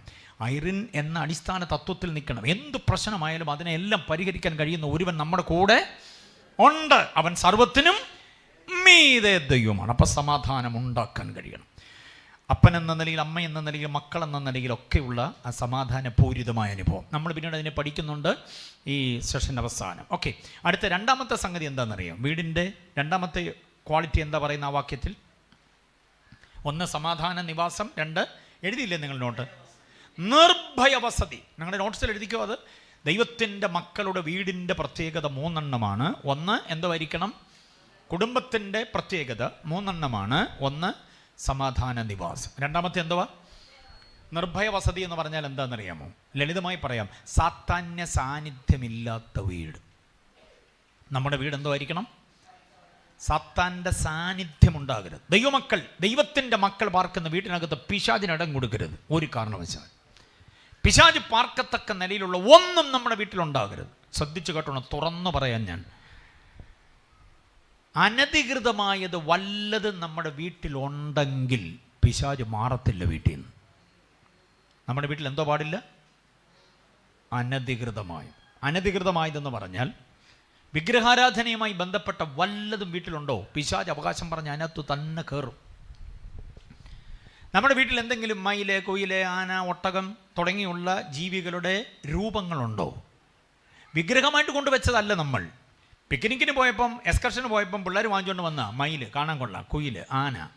ഇന്ന് ക്യാമ്പ് കഴിഞ്ഞ് എന്ത് തല്ലി ഉടച്ച് ദൂരെ കളയണോ അതിനെ? അത് ഷോക്കേസിൽ ഇങ്ങനെ വെച്ചേക്കുക നമ്മൾ. പിശാച് ശരീരകാംക്ഷിയാണ്. പിശാച് കയറും. ഡെറിക് പ്രിൻസിൻ്റെ ഒരു പുസ്തകമുണ്ട്, അദർശ്യ ശക്തികൾ എന്ന് പറയുന്നൊരു പുസ്തകമുണ്ട്. വായിച്ചു നോക്കണം നിങ്ങളതൊക്കെ. ദൈവ പൈതലിൻ്റെ വീട്ടിൽ ആകാശത്തിൽ ഉള്ള പക്ഷികളുടെയോ വെള്ളത്തിലുള്ള ജന്തുക്കളുടെയോ ഭൂപ്പരപ്പിലുള്ള ഒരു മൃഗത്തിൻ്റെയും രൂപം ഉണ്ടാക്കരുത്. ദൈവത്തിൻ്റെ പ്രമാണമാണ്, ഒന്നിൻ്റെയും രൂപം ഉണ്ടാകരുത്. പിന്നെന്തിനാ നമ്മൾ ഈ ആനയും കുയിലും മയിലും ഒട്ടകവും ഒക്കെ വാങ്ങിച്ച് വീട്ടിൽ വെച്ചേക്കുന്നത്? ഒന്നും വാങ്ങിക്കരുത്. കുഞ്ഞുങ്ങളൊക്കെ ശ്രദ്ധിച്ചോണം. നിങ്ങൾ യാത്ര പോകുമ്പോഴൊക്കെ ഇങ്ങനെയുള്ളതിനൊന്നും കാശ് മുടക്കരുത്. ഇങ്ങനെയുള്ളതൊന്നും നമ്മുടെ വീട്ടിലുണ്ടാകരുത്. നമ്മളറിയാതെ തന്നെ പിശാചിൻ്റെ സാന്നിധ്യം അതിനകത്ത് വരും. മനസ്സിലാകുന്നുണ്ടോ? ഏതെങ്കിലും മതഗ്രന്ഥങ്ങൾ, മന്ത്രവാദ പുസ്തകങ്ങൾ, അങ്ങനെയുള്ള പലതും ചിലതും ചില വീടുകളിലൊക്കെ ഉണ്ടാവും. ഈ പറയപ്പെട്ടതൊന്നും നമ്മുടെ വീട്ടിലുണ്ടാകരുത്. ഈ ജൗളിക്കടയിൽ നിന്ന് കിട്ടുന്ന കലണ്ടറൊക്കെ ശ്രദ്ധിച്ച് വാങ്ങിക്കണം. നമുക്ക് ചോയ്സ് ഉണ്ട്. അവർ തരുന്ന പൊതിഞ്ഞോണ്ടെങ്കിൽ പോരരുത്. അവർ തരുന്നത് പൊതിഞ്ഞോണ്ടെങ്കിൽ പോകുന്നു. ഇവിടെ വന്ന് നോക്കി ആണിയടിച്ച് തൂക്കി ഇട്ടപ്പോഴാ 16 കയ്യുമായിട്ട് നമ്മളെ അനുഗ്രഹിക്കാൻ നിൽക്കുക. അതിനകത്തൊരു അത്ഭുത ജീവി. അയ്യോ, ഇതായിരുന്നോ ഞാൻ ചുമന്നുകൊണ്ട് വന്നേ. പിന്നെ എന്നെ ചെയ്യാൻ പറ്റും? വലിച്ചു ദൂരെ കളയണം. ചിലക്കതൊക്കെ തൊടാൻ പിന്നെ പേടിയോ. അയ്യോ, ഇതായിരുന്നോ എൻ്റെ ദൈവം, ഇനി ഒന്നും ചെയ്യാൻ പറ്റില്ല. എന്നാൽ അവിടെ കിടന്നോട്ടെന്ന് അതിൻ്റെ മീതെ മനോരമയും കൂടെ കൊണ്ടിട്ട് ഇപ്പോൾ പുള്ളിക്കാരി എൻ്റെ അടിയിൽ ഇങ്ങനെ കിടക്കുക. പണി കിട്ടും നമുക്ക്. 8ൻ്റെ പണി, 8 അല്ല 18ൻ്റെ പണി കിട്ടും. ഇനിയും വീടിന് സാത്താന്യ സാന്നിധ്യം വരാൻ വേറൊരു കാര്യമുണ്ട്. എന്താണെന്നറിയാമോ? നമ്മൾ അനധികൃതമായി പെങ്ങൾക്ക് പോകേണ്ട വസ്തു നമ്മുടെ കയ്യിലുണ്ടോ? ആങ്ങളയ്ക്ക് പോകേണ്ടത് നമ്മൾ വിദഗ്ധമായി അടിച്ചു മാറ്റിയിട്ടുണ്ടോ? ഉപ്പാപ്പന് പോകേണ്ടത്, കൊച്ചമ്മയ്ക്ക് പോകേണ്ടത് അമ്മാച്ചൻ്റേതായിരുന്നു. നമ്മൾ ചങ്ങല വലിക്കാൻ വന്നവന് കരിക്കും വെട്ടി കൊടുത്ത്, കോഴിക്കറിയും വെച്ച് കൊടുത്ത്, കപ്പയും വേവിച്ച് കൊടുത്ത് നമ്മൾ അവനെ വസൂലാക്കിയപ്പം ആ പ്ലാവും ആഞ്ഞിലിയൊക്കെ നമ്മുടേതായി മാറിയിട്ടുണ്ടെങ്കിൽ പിശാച് പണി തരും. എത്ര പേർക്ക് മനസ്സിലായി ഞാൻ പറഞ്ഞ കാര്യം? നമ്മുടെ സ്ഥാവര ജംഗമ വസ്തുക്കൾ മുഴുവനും നമ്മളുടെ വിയർപ്പിൻ്റെ വിലയാകണം, വേറെ ആരുടേതുമാകരുത്. വസ്തു വളർന്നാൽ അത് നമുക്കുള്ളത് മാത്രം. പെങ്ങൾക്ക് അതിനകത്ത് കണ്ണുനീരിൻ്റെ ഒരു വകയില്ല, ആങ്ങളയ്ക്ക് അതിനകത്തൊന്നുമില്ല എന്ന് ഉറപ്പുണ്ടെങ്കിൽ, ചേട്ടൻ്റേത് അടിച്ചു മാറ്റി അനിയൻ, അനിയൻ്റേത് അടിച്ചു മാറ്റി ചേട്ടൻ, നിനക്ക് ഒത്തിരി ഒത്തിരി ഇടങ്ങളുണ്ട്. പലരുടെയും സമ്പാദ്യങ്ങൾക്കകത്ത് അവരുടെ വിയർപ്പല്ല, വേറെ ആരുടെയൊക്കെയോ വിയർപ്പാണ്. അവർ സ്വയം അങ്ങ് ഒഴിഞ്ഞത്. ഓ, ചേട്ടനോട് മത്സരിക്കാൻ ഞാനില്ല, അവനെടുത്തോട്ടെ, ആ പ്ലാവ് വേണേ അവനങ്ങ് എടുത്തോട്ടെ, ആഞ്ഞിലി വേണേ അവനങ്ങ് എടുത്തോട്ടെ എന്നും പറഞ്ഞ് അനിയൻ ഒഴിഞ്ഞതാകാം, ചേട്ടൻ ഒഴിഞ്ഞതാകാം, പെങ്ങൾ ഒഴിഞ്ഞതാണ്. എൻ്റെ കുഞ്ഞാങ്ങളെയല്ലേ, അവൻ എന്നോടല്ലാതെ പിന്നെ ആരോടാ, നാട്ടുകാർക്ക് എടുക്കാൻ പറ്റുമോ, അവൻ എൻ്റെ എടുത്തോട്ടെ എന്ന് പറഞ്ഞ് പെങ്ങൾ വഴക്കുണ്ടാക്കാതെ ഒഴിഞ്ഞതുകൊണ്ട് നമ്മൾ മിടുക്കനായതാണെങ്കിൽ ആരവകാശം പറയും? നമുക്കുള്ളത് പോക്കറ്റിൽ കുത്തിയിരിക്കുന്നൊരു പേന പോലും വേറെ ആരുടേതുമാകരുത്. അടിച്ചു മാറ്റി ഒന്നും നമ്മുടെ വീട്ടിലുണ്ടാകരുത്. കണ്ടിഷ്ടപ്പെട്ടു, നമ്മളതിങ്ങ് എടുത്തുകൊണ്ട് പോകുന്നു. അങ്ങനെ ഒരു പേനയെങ്കിലും നമ്മുടെ കയ്യിലുണ്ടെങ്കിൽ പിശാച് എന്തോ ചെയ്യത്തില്ല, മാറത്തില്ല. പിശാച് മാറാത്ത ആ അവസ്ഥയുള്ള വീട് നിർഭയവസതിയാകത്തില്ല. ആരുണ്ട് കൂടെ? പിശാചുണ്ട് കൂടെ. നിൻ്റെ വീട്ടിൽ നിനക്കെന്തുണ്ടെന്നൊരു ചോദ്യം ആര് ചോദിച്ചതാ? ആരാ അങ്ങനെ ചോദ്യം ചോദിച്ചത്? പാസ്റ്റേഴ്സ് പറഞ്ഞേ. എലീശ ചോദിച്ചതാണ്. ആരോട്? വിധവയായ സ്ത്രീയോട്. ആ ചോദ്യം നമ്മളോട് ചോദിക്കുകയാണെങ്കിൽ എന്താ ഉത്തരം പറയുക? നിന്റെ വീട്ടിൽ നിനക്കെന്തുണ്ട്? പെങ്ങളുടെ 1 സെൻറ്റ് സ്ഥലം എൻ്റെ കയ്യിലുണ്ട്, ആങ്ങളുടെ 1 സെൻറ്റ് സ്ഥലം എൻ്റെ കയ്യിലുണ്ട്, അളിയനെ കളിപ്പിച്ച് ഞാൻ അടിച്ചു മാറ്റിയത് എൻ്റെ കയ്യിലുണ്ട്. നിന്റെ വീട്ടിൽ നിനക്കെന്തുണ്ടെന്ന ചോദ്യം നമ്മുടെ മനസാക്ഷിക്ക് നേരെയുള്ള വെല്ലുവിളിയായി നമ്മൾ ഏറ്റെടുക്കണം. ആ ചോദ്യത്തിന് തൻ്റെ ഇടത്തോടെ പറയണം, എനിക്കുള്ളത് എൻ്റെ കയ്യിലുള്ളൂ, വേറെ ആരുടെയും എൻ്റെ കയ്യിലില്ല, എൻ്റെ കർത്താവ് എനിക്ക് നൽകിയത് മാത്രം. എൻ്റെ പറമ്പിലെ ഒരു മരം പോലും വേറെ എങ്ങോട്ട് പോകേണ്ടതല്ല, അതിനകത്ത് ഞാൻ നട്ടു വളർത്തിയത്, അല്ലെങ്കിൽ എൻ്റെ പിതാവ് എനിക്ക് തന്നതെന്ന് പറയാൻ നമുക്ക് കഴിയണം. കൃത്രിമത്വം ഉപയോഗിച്ച് ഞാൻ അടിച്ചു മാറ്റിയതല്ല എന്ന് പറയാൻ കഴിയണം. ജോലിക്കാരൊക്കെ ഉണ്ടാവുമല്ലോ, ശമ്പളമല്ലാതെ 1 രൂപ പോലും ഒരു മനുഷ്യനും നിങ്ങൾ ചെയ്ത ഒരു കാര്യത്തിനും കിമ്പളമായി വാങ്ങരുത്. മനസ്സിലായില്ലേ? ശമ്പളത്തെ തൊടാതെ അനധികൃത സമ്പാദനം കൊണ്ട് ഉപജീവിക്കാൻ കഴിയുന്ന എത്രയോ ഉദ്യോഗസ്ഥന്മാരുണ്ടെന്നറിയോ? എന്തെങ്കിലും കാശ് കൊടുക്കാതെ ഒരു കുഞ്ഞു പേപ്പർ പോലും ഓഫീസിൽ നിന്ന് ലഭിക്കപ്പെടത്തില്ലെന്നൊരു സ്ഥിതിവിശേഷമുണ്ട് ഇപ്പം. ഓൺലൈൻ ഉണ്ടെങ്കിലും ഞാൻ തുറന്നു പറയുകയാണ്. എത്ര പ്രാവശ്യം കയറി ഇറങ്ങണം ഓഫീസ്, കാണേണ്ടതുപോലെ കണ്ടാൽ ഓക്കെയാണ്, കാണേണ്ടതുപോലെ കണ്ടാൽ. അങ്ങനെ വാങ്ങുന്നത്, അതുകൊണ്ട് വാങ്ങിയതൊക്കെ വീട്ടിലുണ്ടെങ്കിൽ എന്തോ ആകത്തില്ലത്, ശുഭമാകത്തില്ല. തുറന്നു പറയാൻ ഞാൻ, നമ്മുടെ വീടിന് മുറ്റത്ത് വളർത്തി വലുതാക്കിയ ചെടിയുണ്ടല്ലോ, അതുപോലും നേരമണ്ണം വന്നതല്ലെങ്കിൽ അത് കുഴപ്പമാവും. മനസ്സിലാകുന്നുണ്ടോ? നമ്മൾ നട്ടതായിരിക്കണമെന്ന് പറയുമ്പോഴും രാത്രിയിലെ കുടുംബ പ്രാർത്ഥന കഴിഞ്ഞ് ഇങ്ങോട്ട് വന്നു കഴിഞ്ഞപ്പോൾ ആരും കാണാതെ ഓടിച്ചോണ്ട് ഇങ്ങോട്ട് വെച്ചുകൊണ്ട് വന്നിട്ട് മുറ്റത്ത് കുത്തിയതാണ്. കാരണം ഈ വുമൺസ് ബോർഡിന് ഒരു തത്വശാസ്ത്രമുണ്ട്. എന്തോന്നറിയോ? വുമൺസ് ബോർഡ് എന്ന് പറഞ്ഞാൽ മൊത്തം സഹോദരി വൃന്ദത്തിന് തത്വശാസ്ത്രമുണ്ട്. ചെടി ചോദിച്ചു വാങ്ങിച്ചാൽ പച്ച പിടിക്കത്തില്ല, കട്ടൊടിച്ചു കുത്തണം. ചെടി കട്ടോണ്ട് വന്ന് കുത്തിയാൽ ഓർത്ത് വളരുമെന്ന്. പല വീടിൻ്റെ മുറ്റത്ത് മാർത്ത് നിൽക്കുന്ന പലതും കട്ടൊടിച്ചു കുത്തിയതാണ്. മനസ്സിലായോ? അതിൻ്റെ ചുവട്ടിൽ ആര് വസിക്കുന്നുണ്ട്? അതാണ് കുഴപ്പം. അതുകൊണ്ട് ഇത്രയും ചിന്തിച്ചാൽ മതി. ഒരില പോലും വേറെ ആരുടേതുമല്ല, എൻ്റേതാണെന്ന ഉറപ്പുണ്ടെങ്കിൽ പിശാചിന് അവകാശം പറയാനൊന്നുമില്ല. അപ്പോൾ 1, അനധികൃതമായ സ്ഥാവര ജംഗമ വസ്തുക്കൾ. 2, വിഗ്രഹാരാധനയുമായി ബന്ധപ്പെട്ട്. 3ാമത്തെ കനത്ത ഒരു ചിന്ത കൂടെ പറയാം, നമ്മുടെ ശരീരം. ദൈവത്തിൻ്റെ അഗ്നിമയമായ കണ്ണുകളുടെ മുമ്പിൽ വിശുദ്ധമല്ലെങ്കിൽ ഈ ശരീരം ആർക്കുള്ളതാ? അല്ല, വിശുദ്ധമല്ലെങ്കിൽ ആർക്കുള്ളതാ? പിശാചിനുള്ളതാ. പിശാച് അവകാശം പറയും. ഇത് കൂടെ പലതിനും ചിലതിനുമൊക്കെ മാറ്റുന്നതാണ്. അത് എനിക്കുള്ളതാണ്. പിളർക്കപ്പെടാത്ത ശരീരത്തിൻ്റെ മേൽ എന്തോ ഇറങ്ങിയെന്നാണ് വായിക്കുന്നത് അബ്രഹാമിൻ്റെ യാഗത്തിൽ. റാഞ്ചനിറങ്ങി. നമ്മുടെ ശരീരം പിളർക്കപ്പെട്ടതാണ്. നമ്മുടെ ശരീരം കർത്താവിനുള്ളതാണ്. ഒരു വിവാഹിതയായ ഒരു സ്ത്രീയുടെ ശരീരം 1 കർത്താവിനുള്ളതാണ്, 2 ഭർത്താവിനുള്ളതാണ്, 3 ആ ശരീരത്തിൻ്റെ മുഴുവൻ അധ്വാനവും അവിടെ കുഞ്ഞുങ്ങൾക്കുള്ളതാണ്, അവിടെ മാതാപിതാക്കൾക്കുള്ളതാണ്, അവിടെ സഭയ്ക്കുള്ളതാണ്, അവിടെ സമൂഹത്തിനുള്ളതാണ്. പക്ഷേ ഈ ശരീരത്തെ അനുഭവിക്കാൻ, ലൈംഗികമായി അനുഭവിക്കുവാൻ ഭർത്താവിന് മാത്രം അവകാശം. ഒരു പുരുഷൻ്റെ ശരീരം കർത്താവിനുള്ളതാണ്. അത് കഴിഞ്ഞാൽ അവൻ്റെ ഭാര്യയ്ക്ക് മാത്രമുള്ളതാണ്. മനസ്സിലായില്ലേ? നാടുവഴി പോകുമ്പോഴെല്ലാം കാണുന്ന ഭാര്യമാരുടെ അല്ല. ഒരു പുള്ളി ഇങ്ങനെ പറഞ്ഞു, അച്ഛാ ഇങ്ങനെ ടെൻഷൻ അടിച്ച് നടക്കാതെ. അല്ലാതെ ഇപ്പം എന്തോ ചെയ്യാനാ? അത് ഭാര്യയോട് സംസാരിച്ചാൽ മതി. ഭാര്യയോട് 10-25 മിനിറ്റ് അങ്ങ് സംസാരിക്കും. 25 മിനിറ്റ് ഭാര്യയോട് എന്നാ സംസാരിക്കാനാ? ഭാര്യമാരോട് സംസാരിക്കുമ്പോൾ നമുക്ക് ഭയങ്കര ഷോർട്ടാണല്ലോ അല്ലേ? എന്നാ ഉണ്ട്, മഴയുണ്ടോ? ഇല്ല. എന്നാ വെച്ചാലേ, ഞാൻ പിന്നെ വരാം, അത്രേ ഉള്ളൂ. അപ്പോൾ പുള്ളി പറഞ്ഞു, ഭാര്യയോട് ഇങ്ങനെ 25 മിനിറ്റ് സംസാരിക്കാൻ എന്തോ വിഷയം? അപ്പോഴാണ് മറ്റേ പുള്ളി വിശദീകരണം കൊടുക്കുക, അത് സ്വന്തം ഭാര്യയോടല്ലോ, വേറെ ആരുടെയെങ്കിലും ഭാര്യയോട് സംസാരിക്കുക. അപ്പം നിങ്ങൾക്ക് ചാർജ് തീരുന്നിടം വരെ എന്തോ ചെയ്യാം? അതാണ്. അപ്പം സ്വന്തം ഭാര്യയോട് സംസാരിക്കാൻ വിഷയ ദാരിദ്ര്യമാണെങ്കിൽ, ഇതാ സ്വന്തം ഭർത്താവിനോട് സംസാരിക്കാൻ വിഷയം. എവിടെ ആയി മനുഷ്യ നിങ്ങൾ? ഞാൻ പാറശാല എത്തി. അപ്പം 10-15 മിനിറ്റ് മുമ്പ് വരുമായിരിക്കുമല്ലോ അല്ലേ? 15 മിനിറ്റ് എടുക്കുമായിരിക്കുമല്ലോ. എന്നാൽ ആയിക്കോട്ടെ എന്ന് മാത്രം പറഞ്ഞ് നിർത്തുന്നു. വേറെ കാര്യങ്ങളൊന്നും പറയാനില്ലെങ്കിൽ ദാമ്പത്യ ജീവിതം ശുഷ്കിച്ച അനുഭവമാണ്. അതുകൊണ്ട് ഓർത്തുകൊള്ളണം, ഈ ഒരു അവസ്ഥ എന്ന് പറയുന്നത് എന്താ? ശരീരം കർത്താവിനുള്ളത് 1, 2 ഭർത്താവിനുള്ളത് അല്ലെങ്കിൽ ഭാര്യയ്ക്കുള്ളത്. വേറെ ഒരാവിഹിതമായ ഇടപാട് ഇതിനകത്ത് വരാതിരുന്നാൽ പിശാചിന് അവകാശം പറയാൻ പറ്റത്തില്ല. അല്ലെങ്കിൽ പിശാച് എന്തോ ചെയ്യും? ബന്ധിക്കും. ശിംശോന്റെ ശരീരം ഇസ്രായേലിനുള്ളതായിട്ട് ദൈവം കൊടുത്ത ന്യായാധിപന്റെ ശരീരമാണ്. അതിനകത്ത് ആരോഗ്യം. സിംഹത്തെ കീറി എറിയാൻ, 300 കുറുക്കന്മാരെ പിടിച്ച് കെട്ടാൻ, ഒരു നഗര കവാടം മുഴുവനും ഒറ്റയ്ക്ക് പറിച്ചെടുത്ത് അങ്ങേ മലയെ കൊണ്ട് നാട്ടാൻ ഒക്കെ കരുത്തുള്ളൊരു ശരീരമാണ്. ഈ ശരീരത്തെ ദുർവിനിയോഗം ചെയ്തപ്പോഴാണ് അവിടുത്തെ ഒരു പഞ്ചായത്ത് പെണ്ണുമ്പിള്ളയുണ്ട്, എന്തോ അവിടെ പേര്, ദലീല. അവിടെ കട്ടിലെ വെച്ച് ഇവനെ കെട്ടി.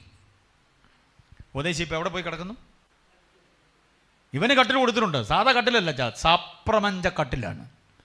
ഇസ്രായേലിൻ്റെ ന്യായാധിപൻ എന്ന നിലയിൽ രാജകീയ പദവിയാണ് അവൻ്റെ കിടക്കാടം, അവൻ്റെ ഇരിപ്പിടം, അവൻ്റെ നടപ്പിടം എല്ലാം ഗംഭീരമാണ്. നമ്മളൊക്കെ പ്രതീക്ഷിക്കുന്നതിന് അപ്പുറത്ത് VIP ആണ്. 12 ഗോത്രങ്ങളുടെ ന്യായാധിപനെ താങ്ങുന്നുണ്ട്. അപ്പോൾ അവൻ്റെ വീട്, അവൻ്റെ കിടക്ക, അവൻ്റെ ഫെസിലിറ്റീസ് അത്ര ഭയങ്കരമായിരിക്കും. ഇതെല്ലാം കളഞ്ഞിട്ടാണ് ആ പെണ്ണുമ്പിള്ളയുടെ കട്ടിലിൽ വെച്ച് അവനെ കെട്ടുന്നത്. അപ്പം നമ്മൾ കെട്ടപ്പെടുന്നത് ശരീരത്തിൻ്റെ അശുദ്ധി നിമിത്തമായിരിക്കും. ആ കെട്ടുന്ന ഏതാണെന്നും കൂടെ പഠിച്ചോണം. കെട്ടുന്നത് ഇതുപോലെ കയറ് കൊണ്ടായിരിക്കണമെന്നില്ല. മാരക രോഗങ്ങൾ കൊണ്ടാകാം, വലിയ ദുരന്ത അപകടങ്ങൾ കൊണ്ടാകാം. പിശാച് പണി തരുന്ന അതൊക്കെ കർത്താവ് കൈവിട്ട് കളഞ്ഞു. അത് കഴിയുമ്പോൾ നമുക്ക് വന്നു ഭവിക്കുന്ന ഈ ദുരന്തങ്ങൾ ഓർത്തോണം. ഭയങ്കര കടക്കണികൾ, ഇതൊക്കെ പിശാചിൻ്റെ കയറുകളാണെന്ന് പഠിച്ചോണം. ഊരിപ്പോരാനാവാത്ത ബന്ധനങ്ങളിൽ പെട്ടുപോകും നമ്മളൊക്കെ. ഒരു തരത്തിലും നമ്മൾ പ്രതീക്ഷിക്കാത്ത ചില കേസ്, വഴക്ക്, ലോക്കപ്പ്, കോടതി, പോലീസ് ഒക്കെ വന്ന് കയറും. വാട്സപ്പിലും യൂട്യൂബിലും ഫേസ്ബുക്കിലും ഒക്കെ ആളുകൾ വലിച്ച് കീറി നാശകോശമാക്കും. മനസ്സിലായില്ലേ? അത് വരാതിരിക്കേണ്ടതിന് ഓർത്തുകൊള്ളണം, നമ്മുടെ ശരീരം, നമ്മുടെ വീട്, നമ്മുടെ സ്ഥാവര ജംഗമ വസ്തുക്കളെല്ലാം എന്തോ ആയിരിക്കണം? സാത്താൻ അവകാശം പറയാത്തതാകണം. ജയിച്ച ഒരു ശരീരം, യോഗ്യതയുള്ളൊരു ശരീരം, കൃത്യമായി കണക്കുള്ള ഒരു സാമ്പത്തിക വ്യവസ്ഥിതി ഉണ്ടാകണം. നമ്മുടെ കണക്ക് പുസ്തകത്തിൻ്റെ അടിയിൽ ആരൊപ്പിടണം? ദൈവം. ശ്രദ്ധിച്ചു കേട്ടോ, നമ്മുടെ സാമ്പത്തിക കാര്യത്തിന് സാക്ഷിയാകേണ്ടത് ദൈവമായിരിക്കണം. മനസ്സിലായോ? കണക്ക് പുസ്തകത്തിന് ദൈവത്തെ സാക്ഷിയാക്കുന്ന ഒരേ ഒരു ദൈവദാസൻ ആരാന്നറിയാമോ? പൗലോസാണ്. വായിച്ചേ 1 തെസ്സലോനിക്കർ 2:5 വാക്യം വായിച്ച്. 1 തെസ്സലോനിക്കർ 2:5. 1 തെസ്സലോനിക്കർ ലേഖനം 2-ാം അധ്യായം 5-ാം വാക്യം. ഞങ്ങൾ ഒരിക്കലും മുഖസ്തുതിയോ ദ്രവ്യാഗ്രഹത്തിൻ്റെ ഉപായമോ പ്രയോഗിച്ചിട്ടില്ല എന്നതിന് ദൈവം സാക്ഷി. കണക്ക് പുസ്തകത്തിന് ആരാ സാക്ഷി? പിശാച് നമ്മളെ അപകരിക്കാതിരിക്കണമെങ്കിൽ, പിശാച് നമ്മളെ തോണ്ടാതിരിക്കണമെങ്കിൽ 5 നയാ പൈസയുടെ കൃത്രിമം ഉണ്ടാകരുത്. വീട്ടുകാര്യത്തിനാണെങ്കിലും ഭാര്യയ്ക്കറിയണം നമ്മുടെ സാമ്പത്തിക സ്ഥിതി, കുഞ്ഞുങ്ങൾക്കറിയണം, ഭർത്താവിനറിയണം നിങ്ങളുടെ സാമ്പത്തിക സ്ഥിതി, എത്ര കയ്യിൽ വന്നു, എത്ര ചിലവഴിച്ചു, എന്തിനൊക്കെ ചിലവഴിച്ചു, ബാക്കി എത്രയുണ്ട്, ഇതെല്ലാം അറിയണം. സാമ്പത്തികം കൈകാര്യം ചെയ്യുന്നതിനകത്ത് ഏറ്റവും വമ്പൻ പരാജയമാണ് ഞാൻ. തുറന്നു പറയാം, ഞാൻ ക്ലാസ് ആയതുകൊണ്ടാണ് തുറന്നു പറയുന്നത്. എന്തെങ്കിലും കാശ് ഇങ്ങനെ വരുന്നുണ്ടെങ്കിൽ പലതും ചിലതും കാണുമ്പോൾ ഭാര്യയ്ക്ക് വാങ്ങിച്ചാൽ എന്നാ, കുഞ്ഞുങ്ങൾക്ക് വാങ്ങിച്ചാൽ എന്താണെന്നൊക്കെ തോന്നും എനിക്ക്. ഞാൻ പിന്നെ അവരോടുള്ള സ്നേഹം കൊണ്ട് പലതും ചിലതും വാങ്ങിക്കും. അങ്ങനെ കാശ് കയ്യിൽ നിന്ന് മിക്കവാറും അങ്ങനെ അങ്ങോട്ട് പോകും. അതുകൊണ്ട് കയ്യിൽ കിട്ടുന്ന കാശ് ശുശ്രൂഷയ്ക്ക് പോകുമ്പോൾ കിട്ടുന്ന ആ കവർ തുറന്നു പോലും നോക്കാതെ നേരെ കൊണ്ടുവന്ന് പ്രിയപ്പെട്ടവരുടെ കൈ കൊടുക്കും. പുള്ളിക്കാരിയാണ് ഞങ്ങളുടെ ധനകാര്യ വകുപ്പ് മന്ത്രി. എനിക്കെവിടെയെങ്കിലും പ്രോഗ്രാമിന് പോകുമ്പോൾ വണ്ടിക്കൂലി സഹിതം പുള്ളിക്കാരിയുടെ നിന്ന് വാങ്ങിച്ചുകൊണ്ടാണ് ഞാൻ പോവുക. മനസ്സിലായില്ലേ? ധനകാര്യം നമ്മൾ ചെയ്യുന്നത് പറ്റത്തില്ലെന്നുണ്ടെങ്കിൽ അതിന് കരുത്തുള്ള ഭാര്യ ഏൽപ്പിക്കണം. ഭാര്യ ചെയ്യുന്നത് ശരിയാകുന്നില്ല, എങ്ങും എത്തുന്നില്ലെന്നുണ്ടെങ്കിൽ രണ്ടുപേരും കൂടി ഒരു അഡ്ജസ്റ്റ്മെൻറ്റിൽ ആ കാര്യം പോകണം. പക്ഷെ ഒരു കാര്യം ഓർത്തോണം, ഇതിൻ്റെ എല്ലാം വരവ് ചെലവ് നീക്കി ബാക്കി ഇതിൻ്റെ എല്ലാം കണക്ക് ആർക്കറിയണം? ദൈവത്തിന് ഒപ്പിടാൻ പറ്റുന്നൊരു കണക്കായിരിക്കണം. ഇവിടെ പൗലോസ് പറഞ്ഞത് കേട്ടോ, സാമ്പത്തികത്തിൽ ഞാൻ എന്തോ ചെയ്തിട്ടില്ല, ഒരു ഉപായവും പ്രയോഗിച്ചിട്ടില്ല. എത്ര കർത്താവിന് വേണ്ടി കൊടുത്തത്, സഭയ്ക്ക് വേണ്ടി എത്ര കൊടുത്തത്, ദൈവദാസന് വേണ്ടി എത്ര കൊടുത്തത്, വീട്ടു പ്രാർത്ഥനയ്ക്ക് എത്ര ചെലവാക്കി, ഇതിനെല്ലാം കൃത്യമായ കണക്ക് കർത്താവിന് പ്രസാദമാകണം. ഈ ഡക്ക എന്ന് പറയുന്നൊരു പ്രയോഗമുണ്ട്. ഡക്ക എന്ന് പറഞ്ഞാൽ 10ാമത്തേതെന്ന. തെർമോസ് എബ്രായ പദം അതാ. തെർമോസ് എബ്രായ പദം, ഡക്ക ഗ്രീക്ക് വേർഡാണ്. അതങ്ങനെ അവർ എണ്ണുന്നത് എന്താണെന്നറിയോ? കുറേ നോട്ട് കയ്യിലോട്ട് വരുന്നു. ഇപ്പോൾ 500 നോട്ട് നിങ്ങൾ എണ്ണുക, 1 2 3 4 ഇങ്ങനെ എണ്ണി വരുമ്പോൾ 10ാമത് എണ്ണുന്ന ആ നോട്ടിൻ്റെ പേരാണ് തെർമോസ്, അല്ലെങ്കിൽ ഗ്രീക്കിൽ ഡക്ക.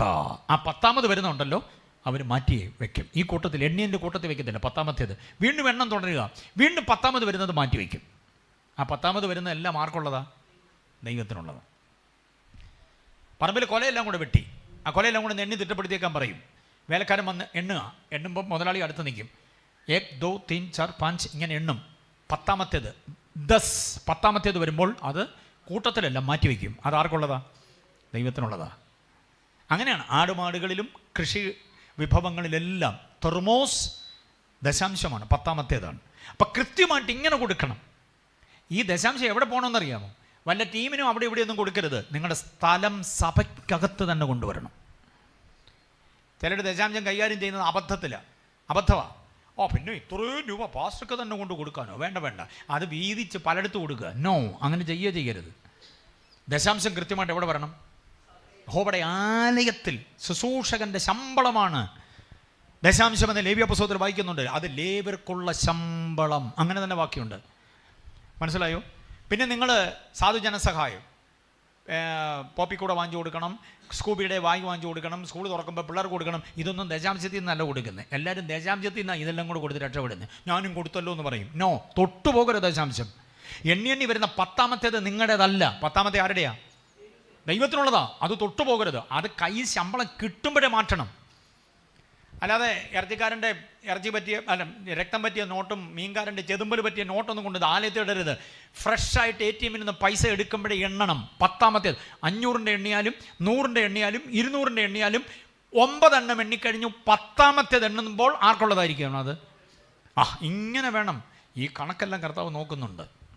മനസ്സിലായില്ലേ? കൃത്യമായിട്ട് ഇങ്ങനെ കൊടുത്തു നോക്കി ഭവനം അങ്ങ് അനുഗ്രഹിക്കപ്പെടും. നമ്മുടെ കാര്യങ്ങൾക്കെല്ലാം നീക്കുപോക്കുണ്ടാവും. ഇങ്ങനൊന്നും കൊടുക്കാതെ ദശാംശം കൂടെ നമ്മുടെ പോക്കറ്റിൽ വെച്ചാൽ അത് അനധികൃത സമ്പാദനമാണ്. അതിൻ്റെ മേൽ ആരവകാശം പറയും? യെസ്.